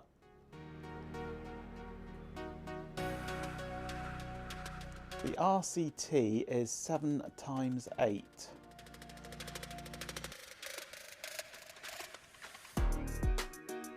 For that number of LBNs, logical blocks.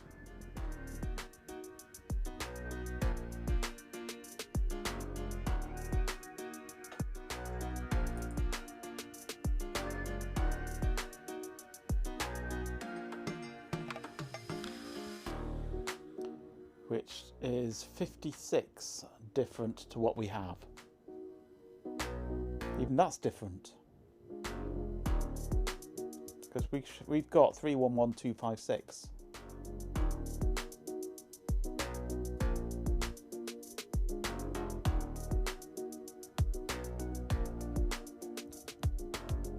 And they're saying logical blocks, there are 311200. So there's 56 extra blocks.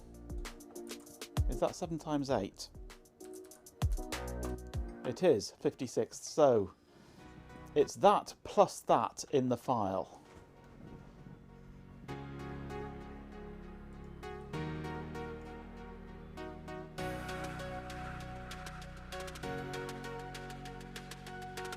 You added automagic sector size detection. It goes haywire when there is no sector header.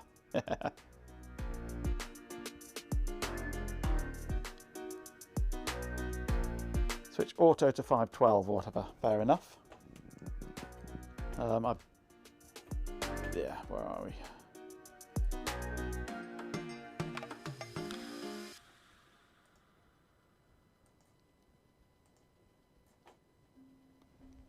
Aha, there we go. One big data record with bad CRCs.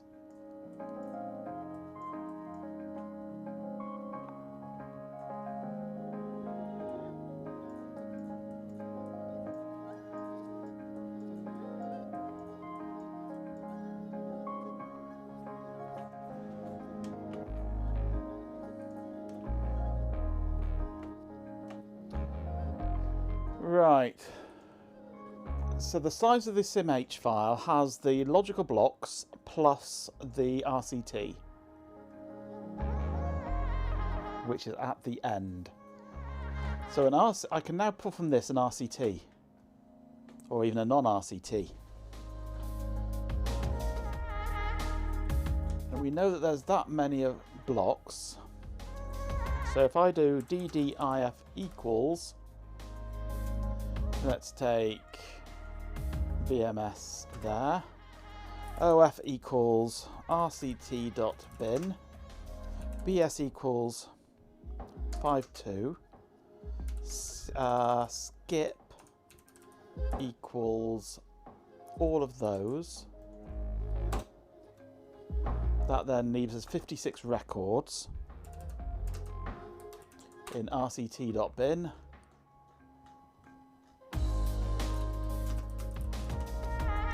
Which is just empty.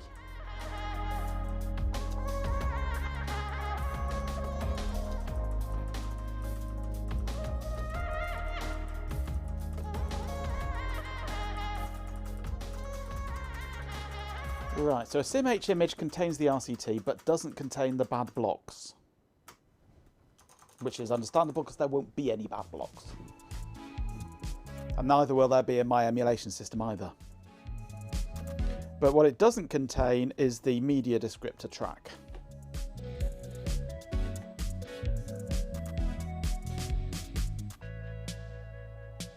Back with foods. What foods have you got? Food's good.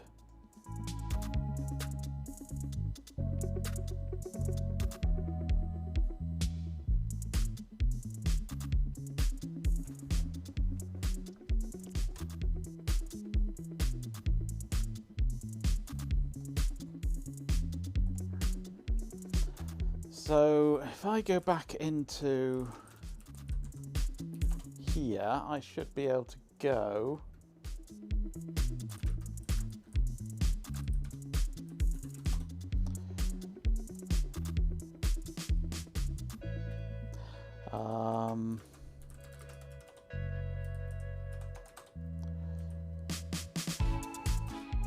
where are we?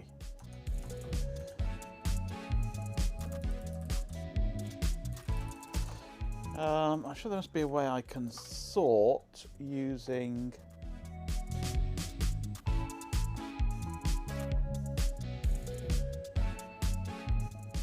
no. Maybe version sort might work. Oh, sweetie, the ads are on. Time to look away, Darlings. Majenko Hang doesn't on, like what was them. I looking for? Neither do I. Capital V. There we go, that's done it. Got those in the right order.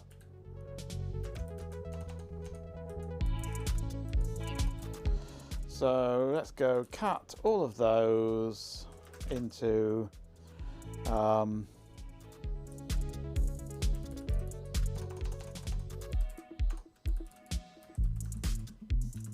into descriptor.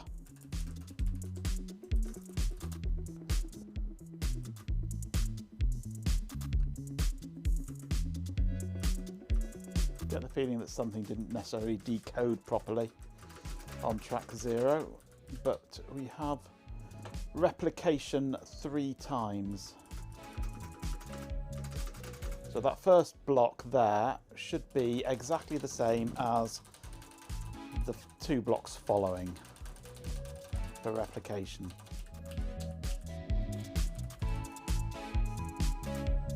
Oh, you suffered through those ads. So let's do this manually actually, because I want to duplicate that one instead of track 0, head 0, because something didn't decode right in my program. I've seen a lot of change, been through a lot of pain. Some things are not the same as they were a year ago, but all will be okay. I move on each and every day. The past is where it stays. No, I think I've messed that up somehow. I've changed for the better this time. I thought I would never be fine. I strive just to say I'm alright. And for the first time in a long time, I'm alright. I've seen a lot of change, been through a lot of pain. No, that's all in that same one sector there, isn't it? A year ago, but all will be okay. I move on each and Unless it's replicated with. Oh no, this is the. No, this is the. Let's say this is the whole track, isn't it? Idiot. I'm losing my marbles. Right, so this has the first sector I've lost on this. It just didn't want to decode. I don't know why. Some bug in my program. Just some of the timing must have been a tiny fraction out. But the second sector has this information. The third sector has the same information. So yes, we are seeing replication of 3 times of that data. So that sector is the XBNs. They're just one size equals sectors per track plus 1. Replicated 3 times. been through a lot of pain. So that's 18 replicated 3 times. But all be okay. I move on each 18 what?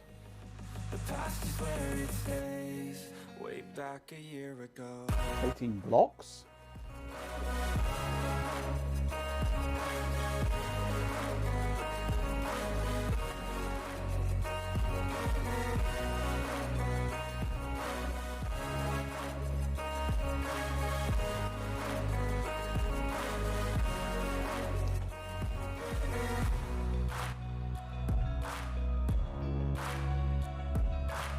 And if I go into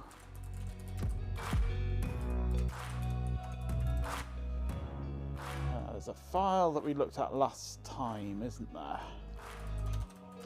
Way back a year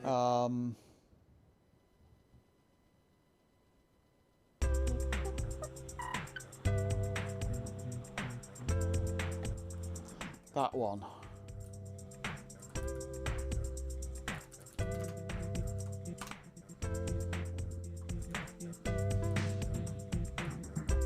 The source code to the RxDQ3 low-level formatter, which has some interesting stuff in it.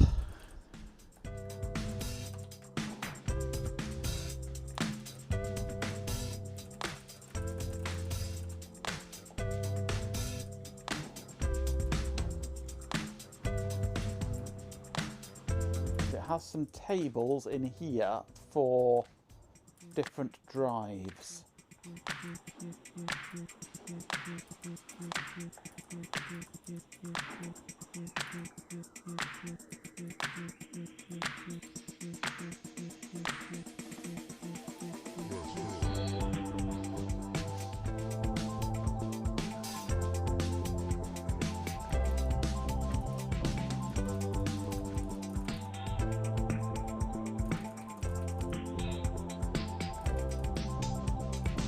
Here we go. Unit information table, RD54 Maxtor drive.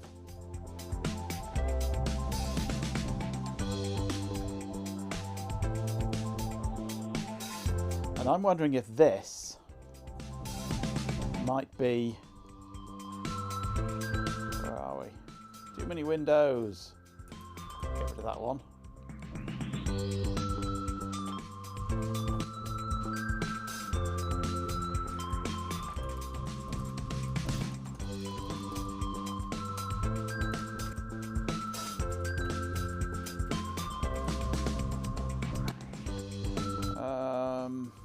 That's what I wanted. I'm wondering if this and this relate together in some way. If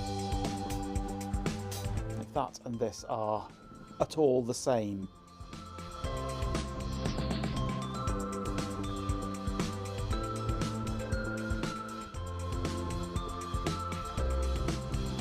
So we have DBN size of 201. See if there's a 201 in here. 201 is C9 in hexadecimal. There's a C9. Doesn't necessarily mean anything, of course. There's another C9 there.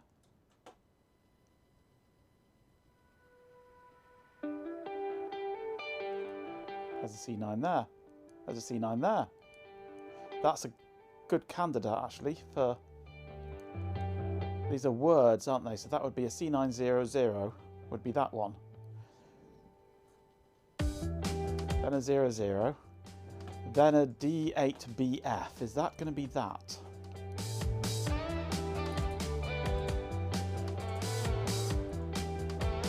One, three. Is this? Oh, hang on. No, that's. That looks octal, but that's certainly not octal.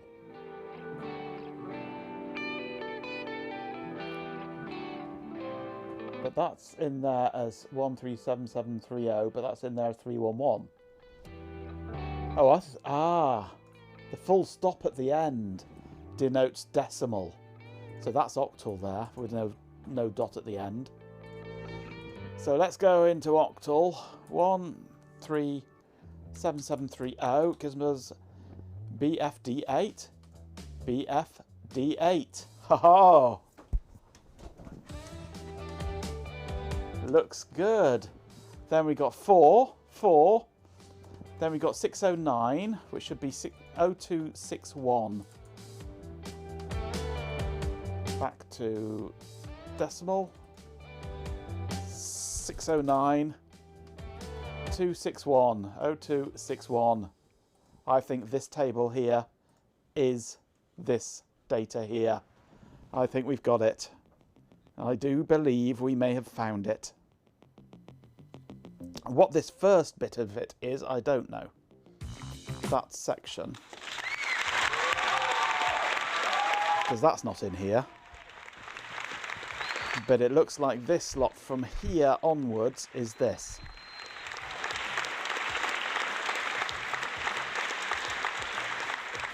Which is nice. I think we might have this, if not cracked, at least sort of sussed.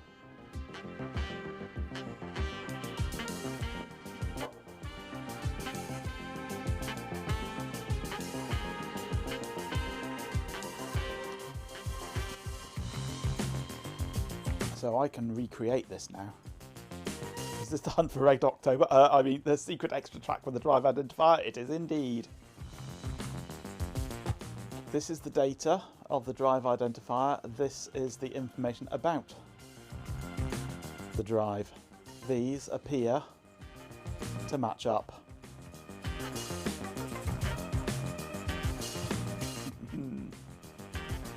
It is in the low-level formatter for the RxDQ3.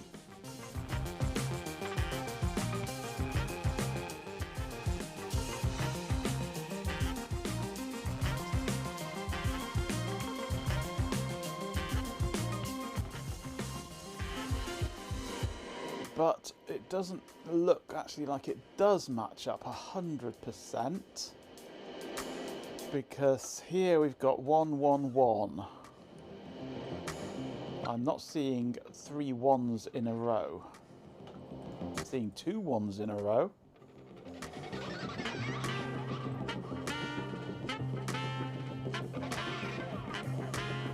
But not 3 ones in a row. There's another one up there, but that could be that one there.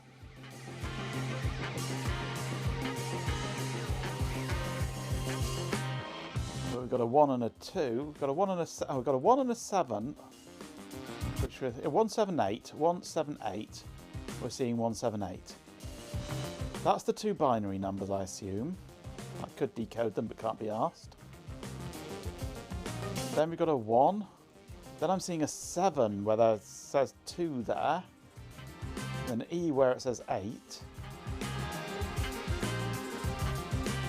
And we've got a 16. Oh, no, that's 16, isn't it, there? That's the 16. That's the 16. That's the 5. That'll be the 40. 13, yes. Then I've got zeros where it's 1s.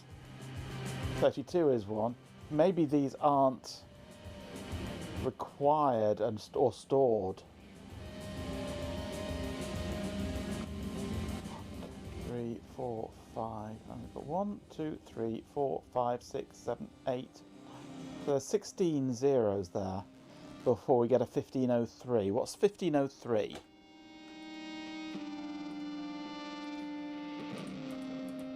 That should be 0315 because it's little endian. It's 315.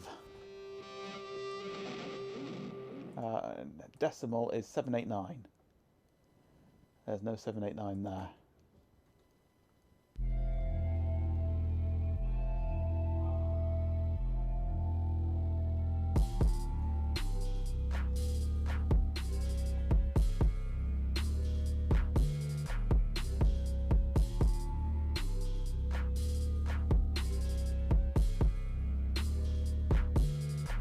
We're close.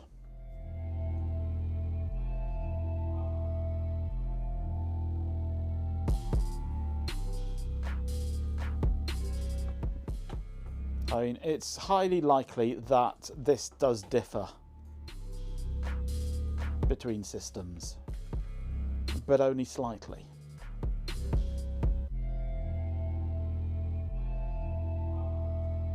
Because this is the format created by the VacStation 2000.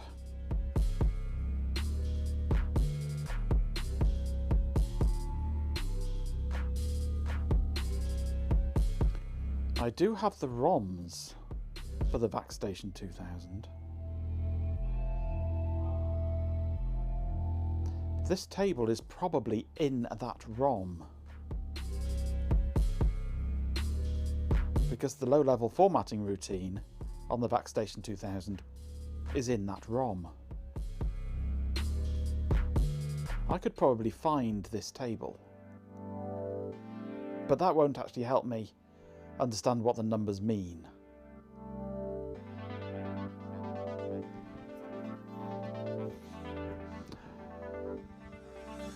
What I could do with is the low-level format routine for the RxDQ1.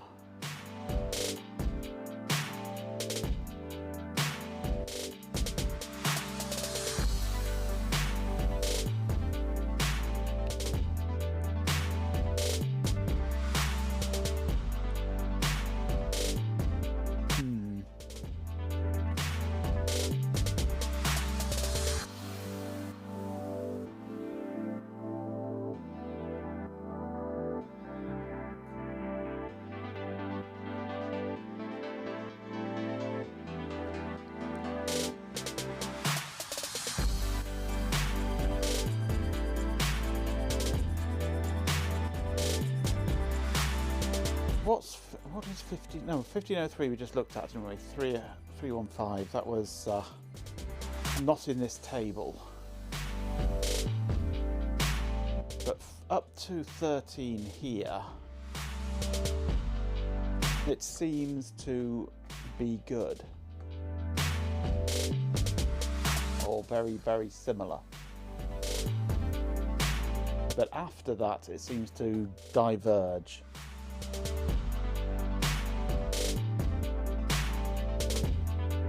And if this does vary per controller, which I'm expecting it probably will,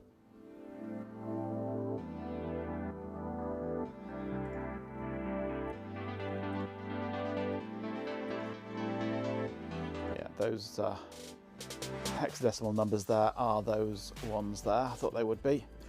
If it is per controller, then I will need to have this information per controller per disk type to recreate it. I don't want to store it in the disk image itself, because I want to be able to just take a SimH image, drop it on the SD card and boot it.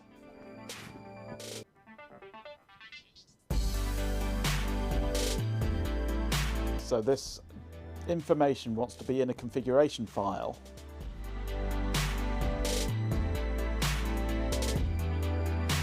Those last tracks do have headers and F8 deleted data address mark data sectors. So they probably are where the remapped bad blocks get placed.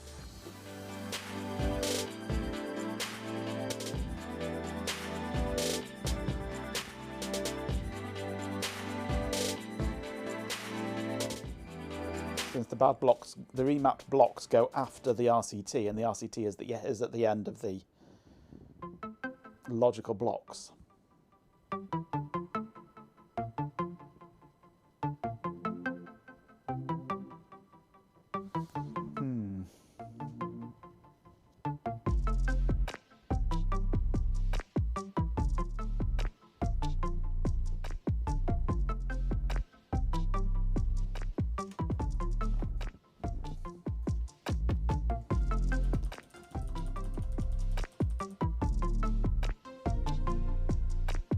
There's also this at the end, which by my reckoning is probably a CRC of some form. so that it knows that this is a valid sector.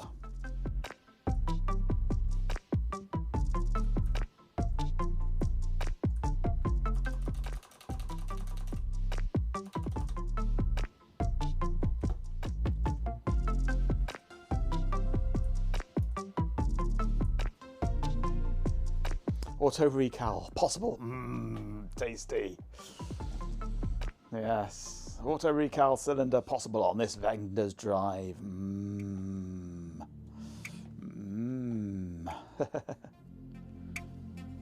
Because we've got the data at the top, then it's all blanks, and then you've got 2 bytes at the end, which smacks of CRC. Say this sector is a valid sector, a valid UDT, unit description table.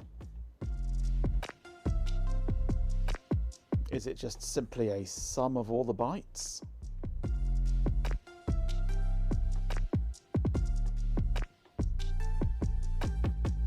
Or is it an actual CRC 16 with a polynomial that we don't know?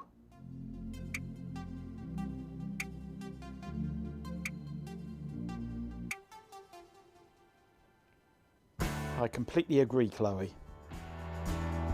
I think that is the answer. Burps.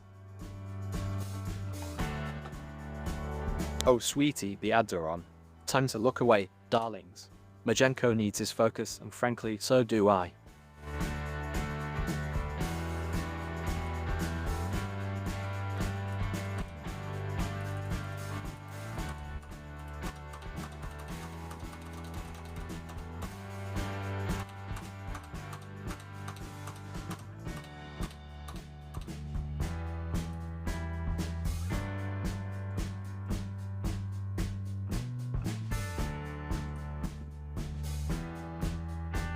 You know, many Russian food tour guys using a burp suite. Okay. Someone get her a bib. Full of meatballs. Meatballs are good. I like meatballs. I found that Aldi do some quite good gluten-free meatballs, which are nice.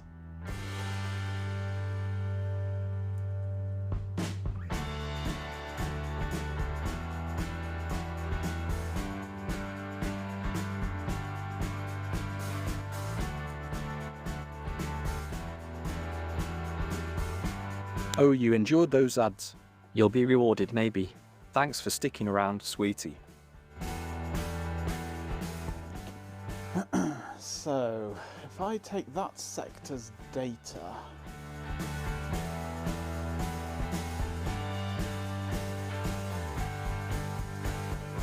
and sum all the bytes together. So if I go DDIF equals T0 H0, CSV bin,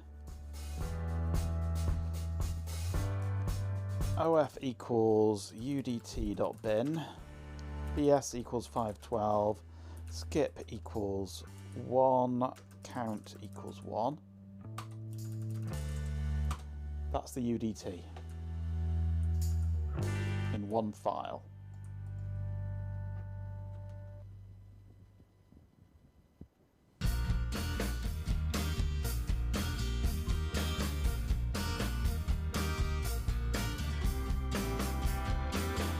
If I just add these numbers together, I wonder what we get. What's the 1503 signifying? I do not know. It seems to be off the bottom of the table, so it's something else. The table is the same from here to here, which is from here to here. Everything below here is different.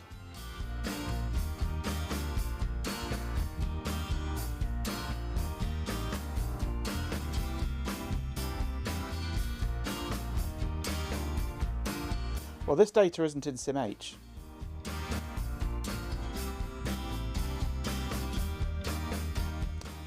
Mass Storage Control Protocol, or Communication Protocol, sorry. Mass Storage Communication Protocol. It's how a VAX talks to devices, or how PDP-11s talk to storage devices a lot of the time.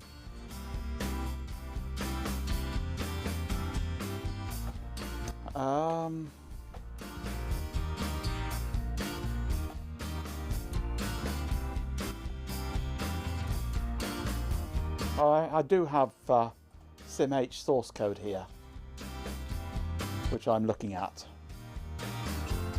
which tells us the overall format.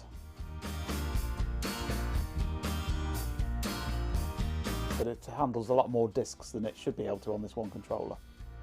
It's weird, this. It emulates the RQDX3.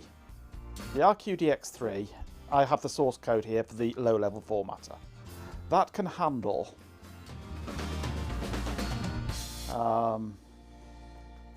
RD50, 51, 52, 53, 54 and floppy drives. Or RD32 and floppy drives. Yeah. The RQDX3 on SimH can support lots and lots of disks, which are not RQDX3 disks, including all the DSSI disks, like in my Big Vax, the one that's died, like the RF71. It's just, yeah, it's a complete mess, SimH's disks thing. But it does tell us the basic format when using the RQDX3 controller. And what we're looking at here is the extended block.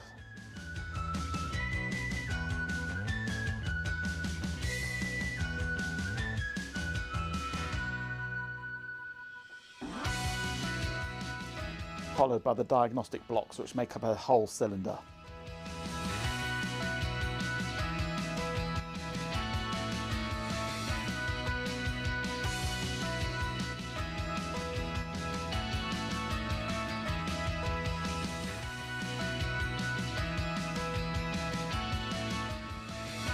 But I don't know if it does anything with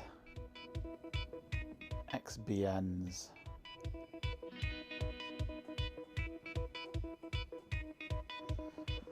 Although, does this match in any way with this? RD54, there we go.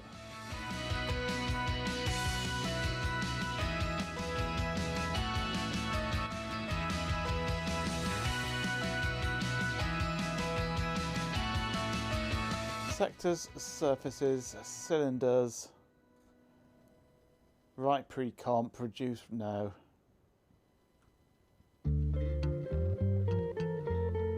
No, this doesn't match up with this. Is there anything that does? No.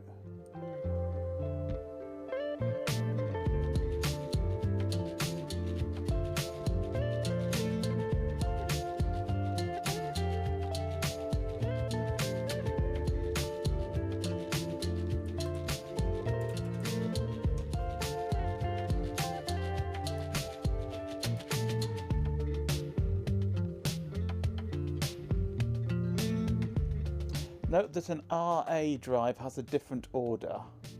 I don't deal with RA drives, but if I did, LBNs, RCTs, XBN, then DBN.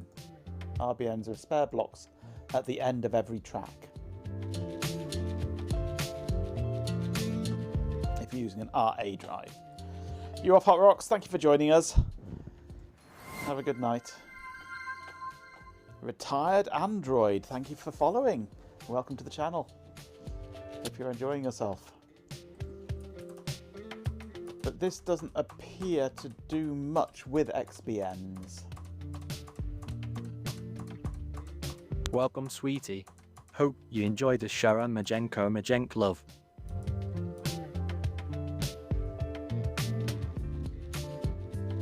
The drive type holds the XBN size.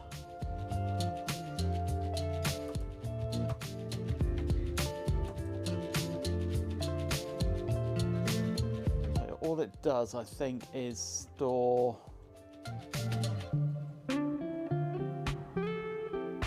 just uses it as an offset, I think. Yeah, it doesn't actually do anything with the XBNs. It just ignores them, basically. Hey Ben, we have some kind of a breakthrough-ish. This is an XBN UDT. Well, UIT, sorry, not UDT, UIT. Unit Information Table. This section of it from here, this is the first 3 sectors of the whole of the hard drive. This chunk of it here matches perfectly with this portion. I can't highlight on this, although, can I? No, I can't select or anything on this.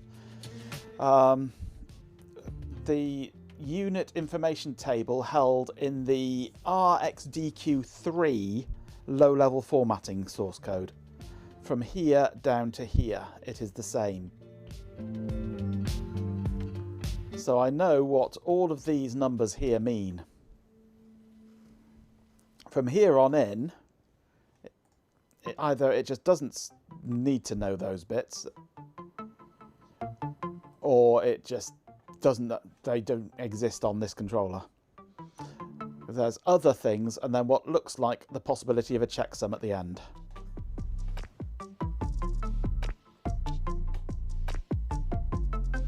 So we have a partial match. All this important stuff, some of this less important stuff. But this is the RQDX3, and this is the VacStation 2000. Yes, this is all... We've determined that the whole of the first cylinder is this extra information, and the file system starts on track 1. Because if I go... if I still got it here somewhere, I've got a strings command. No.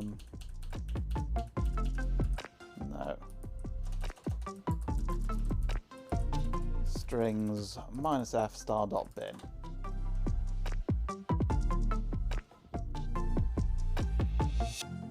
From track 1, head 0, we start getting boot information from Ultrix boot.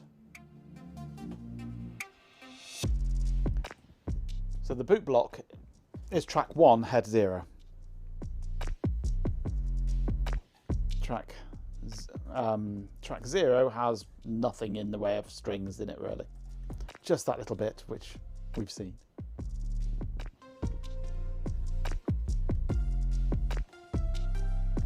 I'm in a different window, it's a different session. I've got too many windows open. It's probably on this one somewhere. No. I don't know. Too many windows, and I think maybe the window that I did it in is now closed. Who knows? Is it enforced by the controller, i.e. a logical translation the OS isn't even aware of, or enforced by convention in DEC OSs? You imagine the former, actually, otherwise you'd need the same convention. Yeah, I believe it's controller is what's doing it. Hello, Pingback. Thank you for the follow. Welcome to the channel.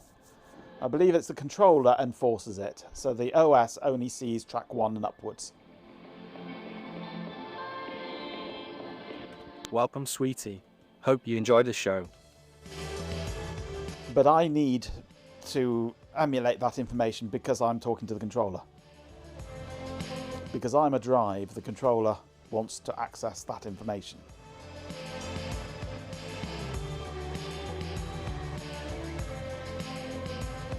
Control R is reverse search.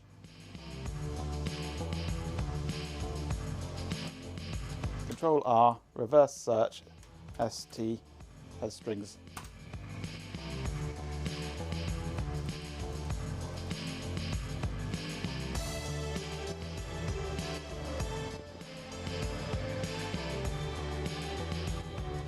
So the format of this is specific to the controller. the content of it is specific to the drive. If I was a flux level emulator, I'd just take whatever the controller gives me, yeah. I want to be sector level, yeah. So I need to synth that track. We've also determined that the SimH images contain the relocation table at the end, but not the actual bad blocks that get relocated to, which makes sense because there won't be any, because you're not going to get bad blocks in a SimH image. But it contains just the file system, or the logical blocks, followed by the relocation table, which is 56 sectors, I think we worked out on this one.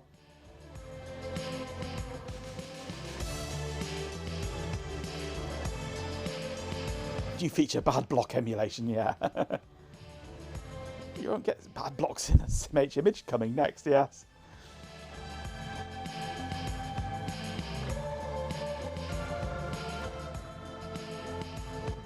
So I won't need to worry about the relocation table because that's in there already. But I will need to worry about this first cylinder's worth of data.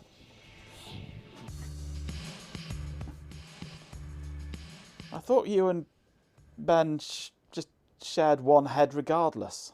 There is only one head between the two of you. You're like Siamese twins sharing a head. Joined at the brain.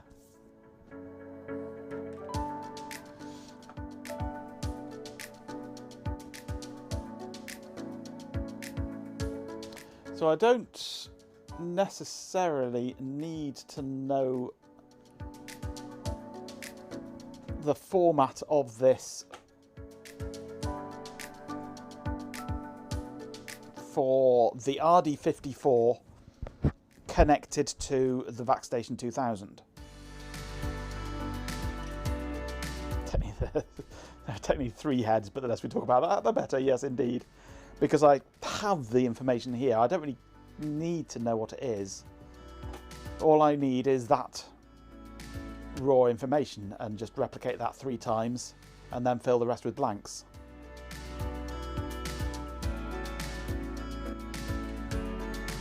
Because the format of this one is this sector, this sector, this sector, blank for the whole cylinder.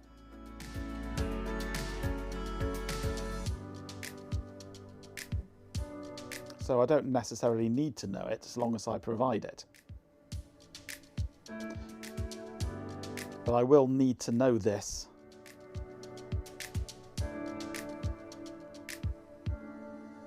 I will need to know this for every combination of drive and controller.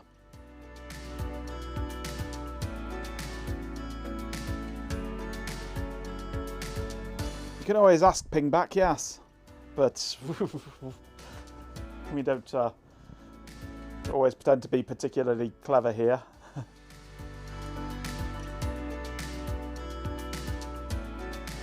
Yeah, we just reply with random cat facts. Or just general crudity.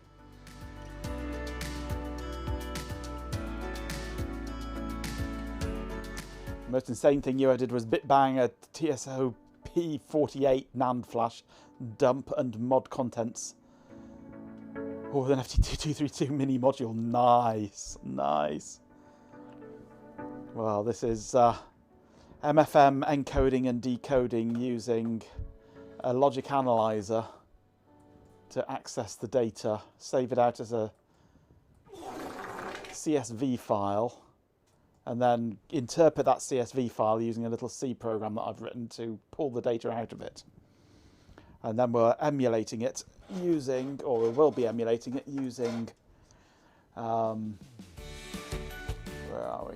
Using my emulator that I'm working on, which looks like that. Raspberry Pi Pico 2, bit of logic and stuff around it. Welcome back, and MFM connectors. So fun times. Brilliance and maybe a snack for Ben. He's probably cooking something delicious, Majenk or Rocky.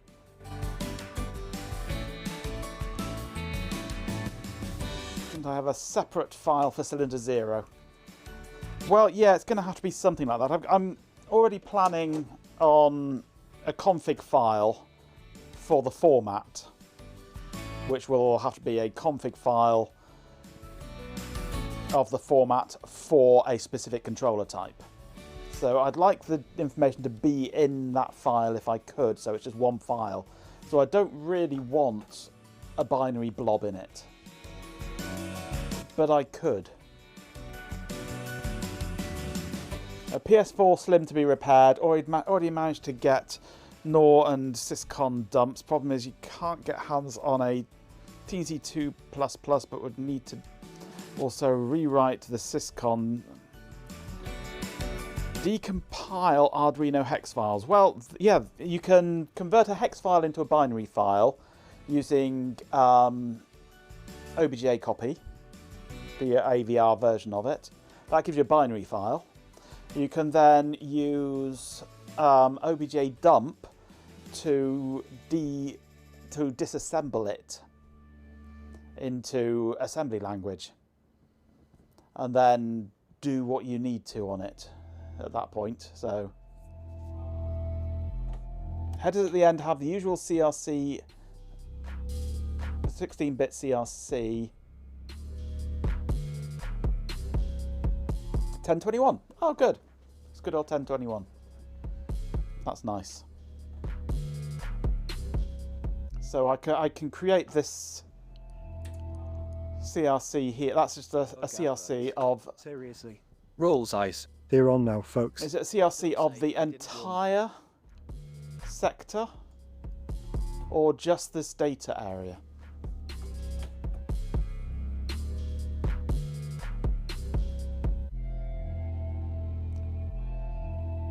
Oh no, sorry, you're looking at the your last cinder, sorry, yeah, so I was just looking at your data there, A1FA, that's not my data. That's your headers, yeah. So it's ordinary data, just with slightly different bytes. Yeah, sorry. Switching tracks quickly to the last track in the disc rather than the first track. So yeah, I'm pretty sure that that last track is pretty much all just bad block remapping, which I don't need to worry about because there's not going to be bad blocks. I hope. I can't see there being bad blocks on an SD card emulation. Treat sweetie.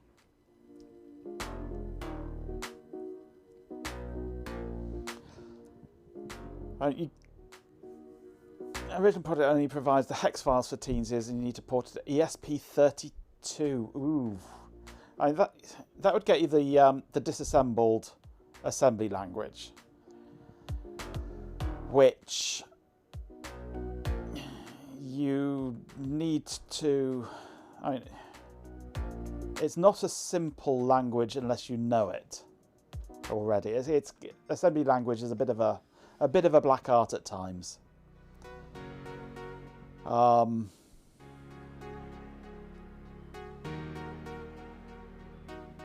So you'd need to understand how the program works and then rewrite it, basically, because you wouldn't be able to just disassemble it and recompile it for the ESP32. But the Teensy 2, I'm trying to think, is the Teensy 2++ ARM, or is that pre-ARM ones?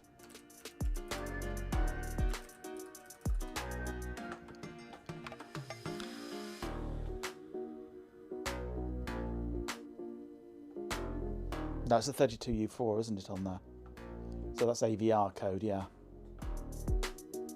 So yes, you'd need to understand how the program works and rewrite it.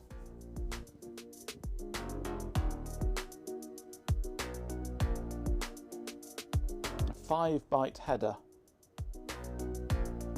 Is there? In that one? Ooh.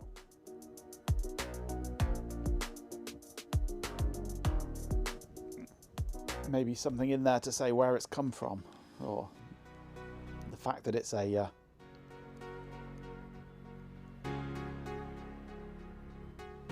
relocated block. Is there an AVR Ghidra? That wouldn't surprise me if Ghidra Gahidra, Jydra, whatever, however you want to pronounce it. We had a whole conversation about this at Shelby's stream last night. I don't appear to have it. I'm sure I had it installed. I do have it installed, it's not in the menu.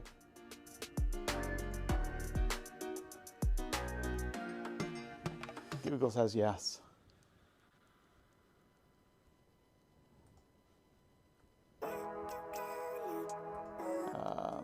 Let's just add a random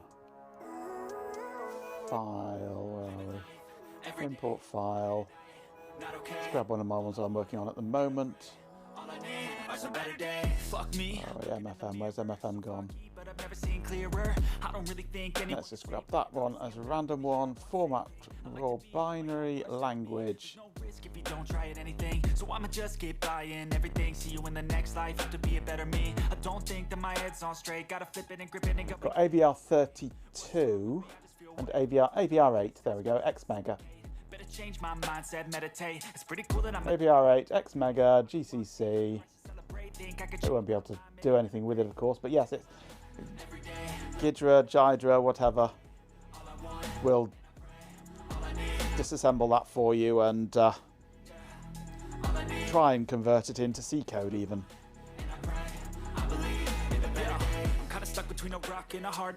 Low level format is going to be controller specific, yes, and that it'll write out itself when performing a format, yes. Wait, no, it's living with no shame. Wait, no, it's sleeping in on Sundays. I guess it's different for each of us and that's okay. Well, I have to emulate the results. This will be as if it has been low level formatted. And the only part of the low level formatting that isn't in the image file that the user would be providing is this first track. Every day, late at night, not okay. All I want, and I pray, all I need are some better days. Yeah, all I need are some better days. But we would need I believe in the better days. We would need samples of different drives connected to different controllers to get those different combinations. All I need are some better days, 'cause all I want, and I pray, I believe in the better days.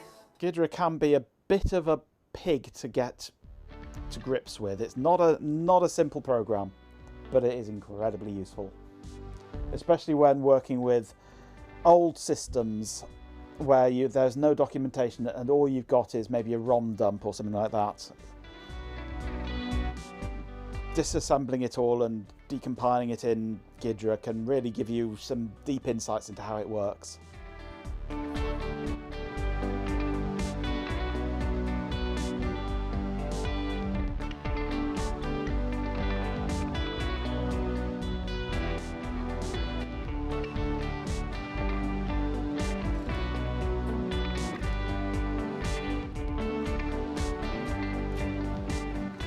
Well, no, it's first track in one file or in some file, and then file system and bad block relocation table in another file.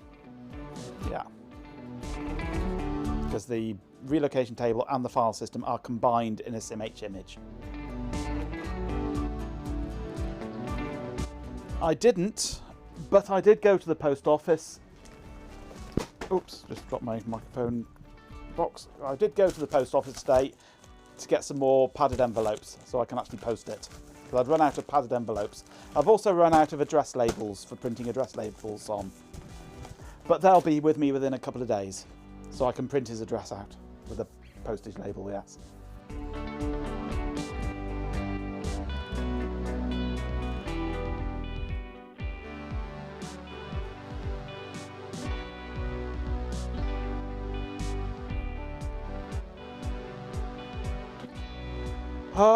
Right.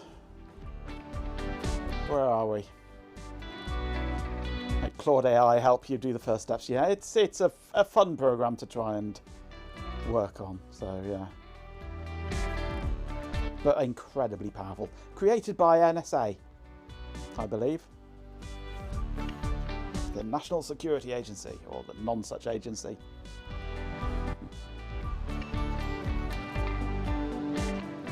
Well, for many years, my day job has been working with microcontrollers, AVR, PIC, etc., doing programming and design for them all, and so I'm quite intimate with AVR and how things work with it and how to do some strange things with them. So yeah, National Surveillance Agency they call it. That's no such agency because it doesn't exist.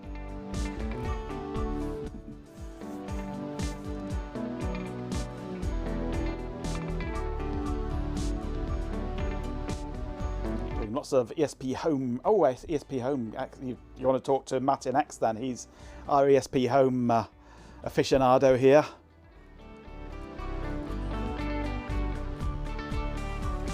Open DPS, DIY Lab PSU. Nice.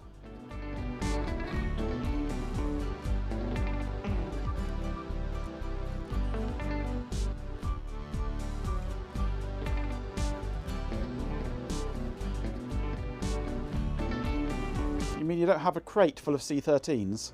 I thought all of us had a crate full of C13s, Ben.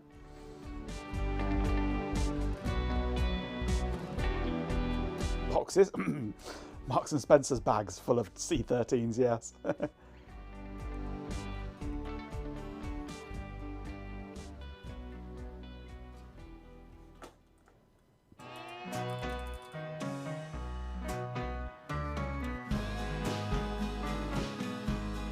You don't, not a crate. I know you've probably got a room full of them, haven't you?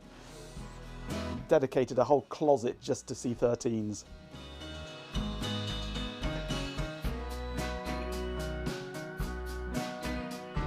I've not played with the P4S yet.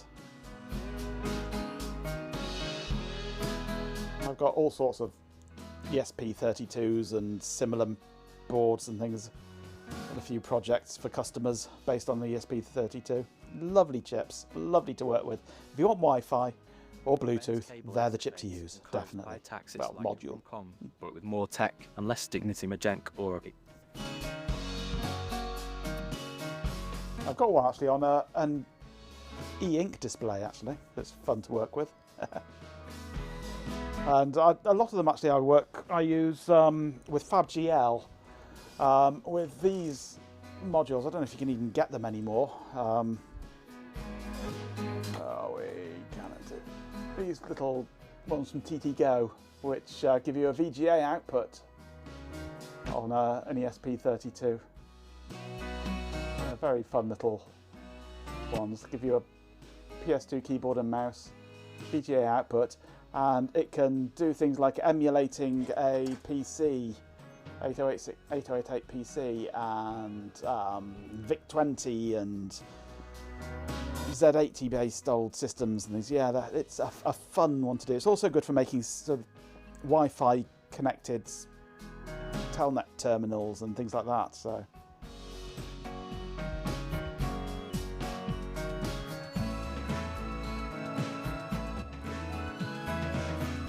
you eBayed a 10-pack of UK plugs so you can snip off a bunch of Euro ones and wire your own to make them useful. Sent the wrong ones, oh dear. Almost arranged a hostage transfer with German friends, yeah.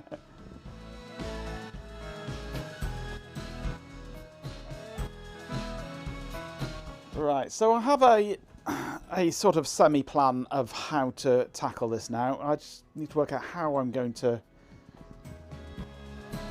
get this data into the configuration and how to push it out.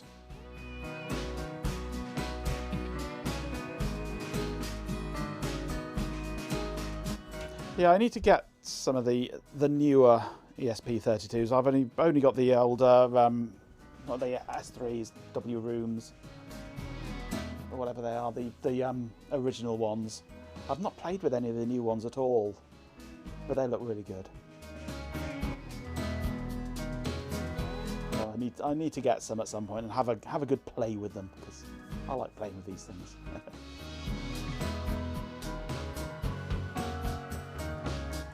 So yeah, I need this data somehow. It would be nicest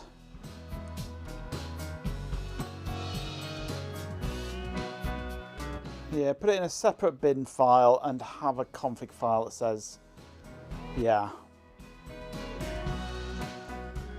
Put it in a separate file and config it. Yeah, that's probably the easiest way. Then I'm just providing it with a single sector of predefined data.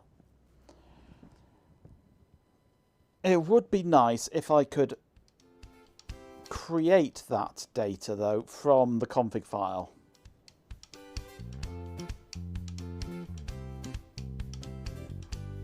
Basically by having a table like this.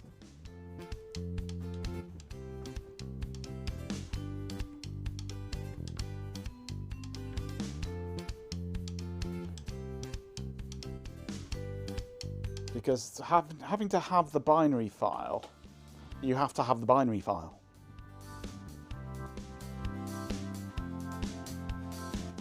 Which is not that easy. But if you can have the values in a config file, then I could implement the other drives just by using the values in these tables, without having to have the drives and the controllers.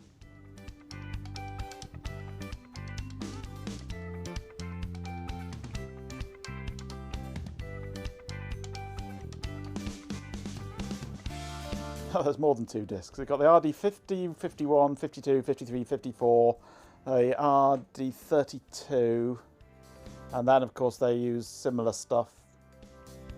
And they don't actually store this on the floppies, but we don't care about floppies.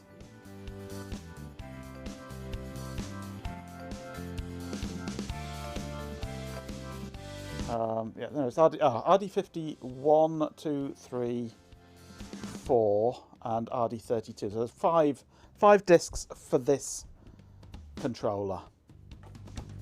But of course it wants to work with other controllers as well. So. But yeah, maybe at least for now, having it as just a binary file. Because as you say, it's only for the deck, really. Others don't care. If you're using it in a PC, then, well, good luck to you, I say. But if you're using it in a PC, then it's a case of the BIOS has this data in it. And then the controller has some of it stuck in it already.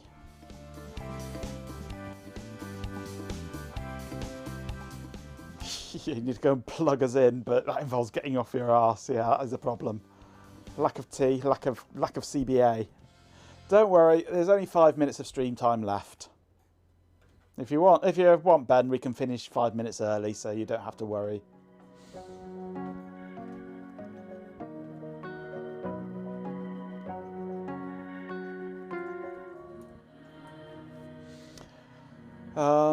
Yeah, I think for now it's just going to be this file 3 times over, and then the rest filled with 0 for the first track.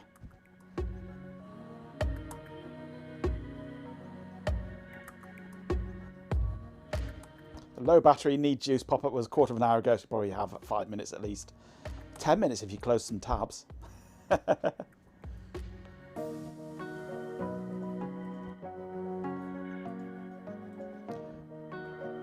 So I have the UDT, it's actually UIT, for this drive on this specific controller. So I can emulate the RD54 on the VAX station. But I can't yet emulate the RD51 on the RQDX1 because I don't know what that format is. What I need is somebody with an RQDX1 on with a an RD51 connected to it to sample the first track, first head of the first track, to see what's in there.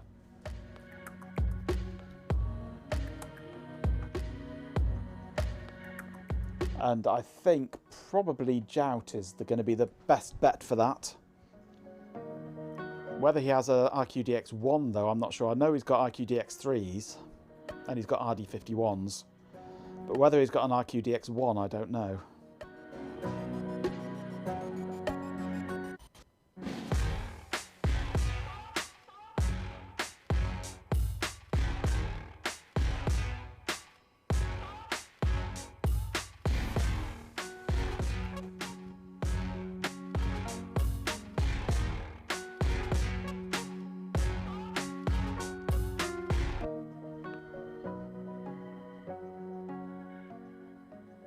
Well, no, the RQDX1 needs to know what it is you've got connected. And for that it needs to access the UIT.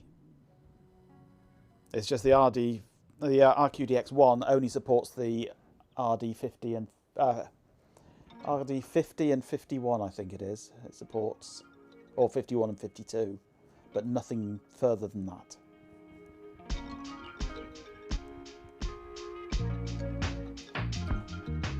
But there is on Gunkies, I believe it is. Bug adverts. Seriously. Time to avert Darling's Madenko tech needs the cheddar. I guess Madenko Rocky. It states here.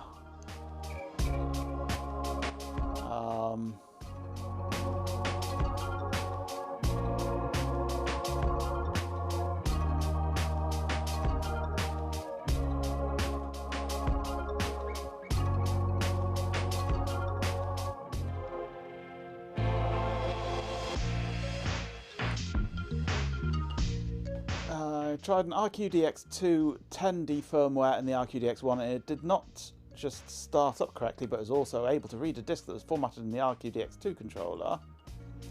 Coming from... yeah.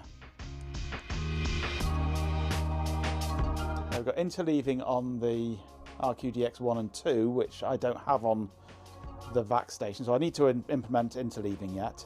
There's a note somewhere here that says through those ads that you can't use anything on from the RQDX1 on anything else.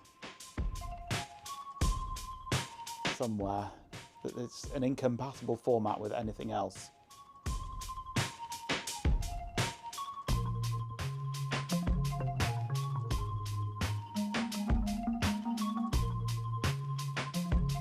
The RQDX1 and 2 uses 18 sectors per track as opposed to 17 that this one is using.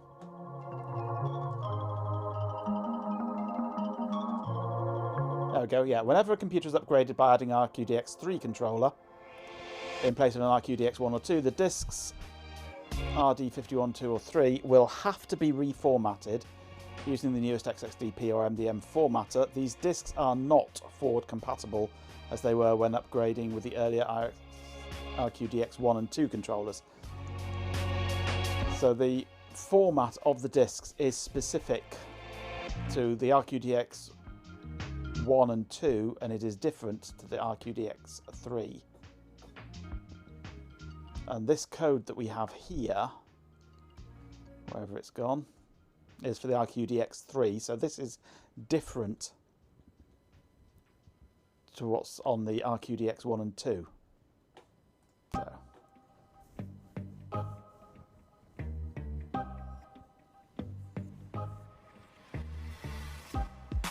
Yeah, 1 and 2 is interchangeable, 3 is incompatible. 3 is more normal. 1 and 2 is weird, basically.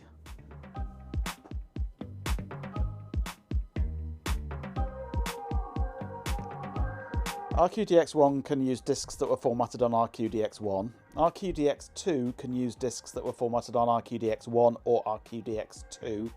And RQDX3 can't use either of them because they are just wrong.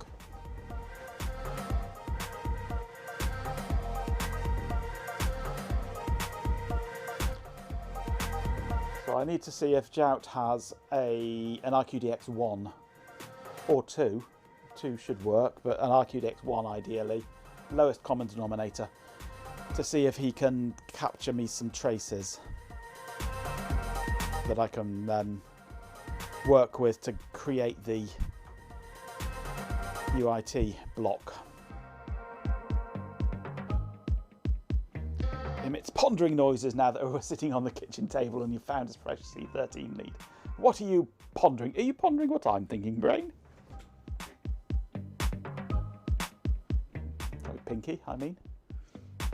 Yes, but where will we get rubber pants at this time of night? And in our size too.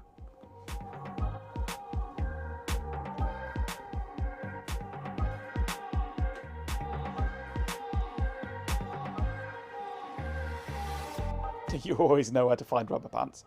Alternatively, if we can resurrect your RQDX1, Ben. CDTK50, absolutely good idea. Let's all go into the TK50 folder. I'll see you there. Anyway, it's time for me to finish. If we can resurrect your RD51 and connect it up to my RQDX1, then we'd have a test system, even if it's only partially working. If we can get it spinning and stepping, even if it only half works, we'd have something that we can test with and get this data and see how it looks. That's what I'm pondering. I don't know if you're pondering that. CD_GoPron. Absolutely.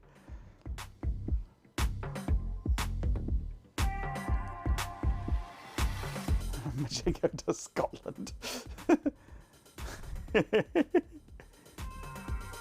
TK70's had it? What? What have you done, Ben? It's all cursed, isn't it? All this VAX stuff. The whole lot is cursed. You've killed my TK70, and I've killed your 3800.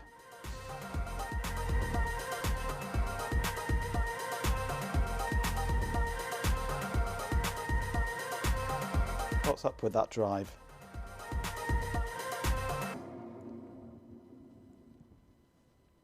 It loads the tape, looks okay, then a few moments later whirs back and forth a bit, attempts to unload it, then gives up with an error. Oh dear. Ran when parked, yeah. Tape you've successfully mounted on it previously. Oh dear. Have you cleaned the heads recently?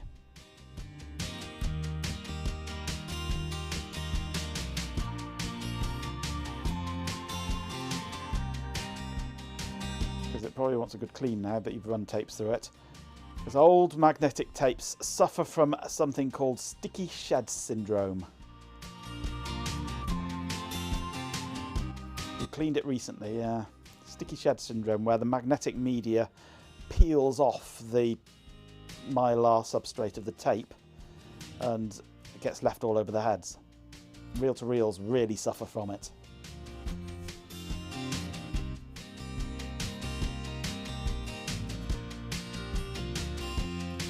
Getting it out of the chassis, taking the top off and coaxing the tape out by hand. Yep, I've had to do that on mine a few times. Sticky shed syndrome, yes. Also a class 66 that's high friction. Yeah.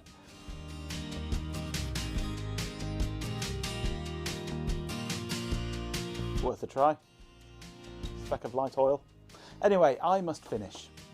My time is up. Time to close some windows. I have a clue of what I'm doing now.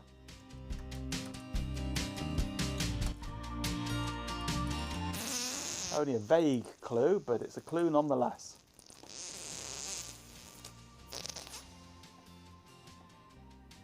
And that's not what I'm doing. I'm not farting like that. That was wet. That was really wet. Impressively wet.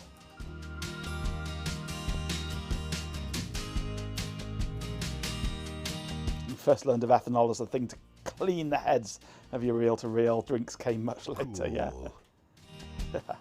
Right, anyway, time for me to finish. thank you very much for joining me. We've had some success tonight. We have a clue, which is more than we had before. It's not a big clue, but it is a clue.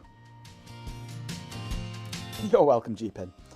So now I need to work out a way of incorporating this UIT block into the first track of a disk image automatically and shift everything up, but only when needed to by the controller.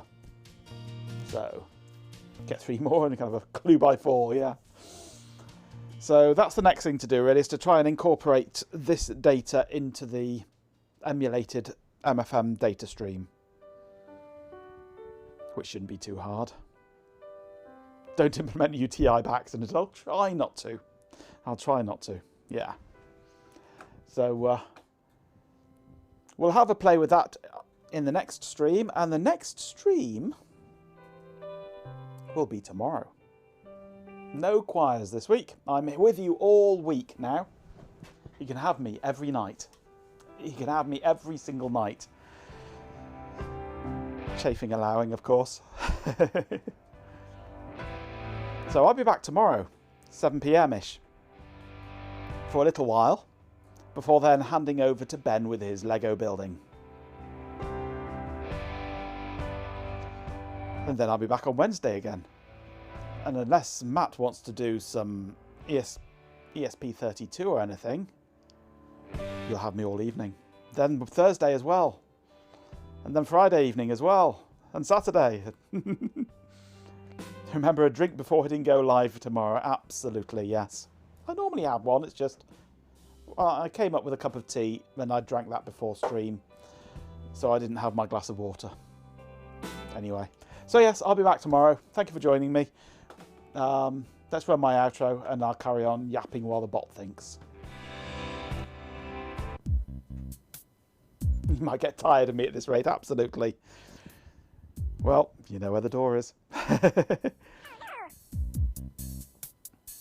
So yes, thank you very much for joining me tonight. We've had some success. We have a clue. We can know where we're going with it now. Dear old sausage in a bun. Gimme sausage in a bun. You're not having a sausage in a bun. That's Chloe's realm, is sausages in buns. Any progress forward is good, absolutely. So we're a step closer to the time when I'm going to have to start thinking about implementing writing, which is not going to be fun. So yes, tomorrow's stream we shall look at the track 0 implementation, and if we get time after that, start looking at the rest of the logic so that it'll do all the stepping and head selecting and everything properly. Only need an hour. Yeah, right. Only need an hour just to implement a very basic input capture routine in PIO. Yeah, okay. So yeah, be sure to join me tomorrow, followed by Ben with his USS Enterprise NCC 1701D build in Lego. Time to wrap things up for now. Thank you to everyone who tuned in and made this stream so much fun. Seriously, you all are the best. Special shout out to P1 and GB4CK, MJ, Lusoft10, PC Margus, Majenko Tech obviously, Jeepin 24/7, RF Programmer Dance, Moke Helix Daft Punkle, Do Pasfati McFartface Majenkoised, Playful LB Sleepy Developer, Martin X Chloe Raccoon 4 Farts. You go, girl. So use a lot, you're so charming when you're fiddling with those tapes. SVK28, RASPL, PJB 9950, Bampan the Swarm of Dead Insects, Hot Rocks Girl, and Stream Elements. You all kept the energy. Amazing, and a warm welcome to our new followers Datalore TV Retired Android and P1NGB4CK. So glad you joined the party. Big thanks to everyone who subscribed and raided too. You're all wonderful. Until next time, darlings. I don't want to do FPGA because FPGA is expensive compared to a Raspberry Pi Pico 2. And everything now uses a Raspberry Pi Pico 2. I could do FPGA, but I don't want to because it's got to be as cheap as possible. You avoided detection by doing absolutely no farts. Yes, Chloe has won the farting contest. FPGA is more why than when. Yes, absolutely.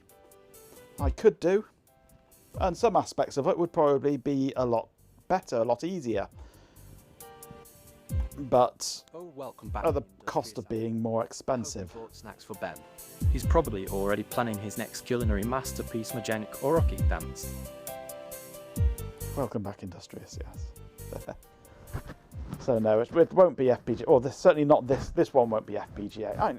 A future one could be FPGA if we wanted one that was more complicated, more expensive. If I was doing something that would sample a hard drive and image a whole hard drive, then I would be looking at probably FPGA based.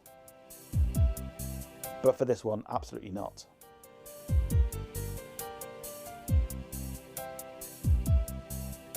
Well, I'm avoiding using a PLL because, well, there isn't one basically, but also because I just use the time between edges as the bits distance basically. So my program that I've already written just does that. It just works out what the time is between edges. I do apologise.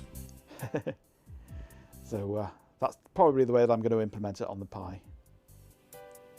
Anyway, the fade out's here. Time for Swarm. I'll see you tomorrow. It's time to kick ass and chew bubble gum, and I'm all out of gum.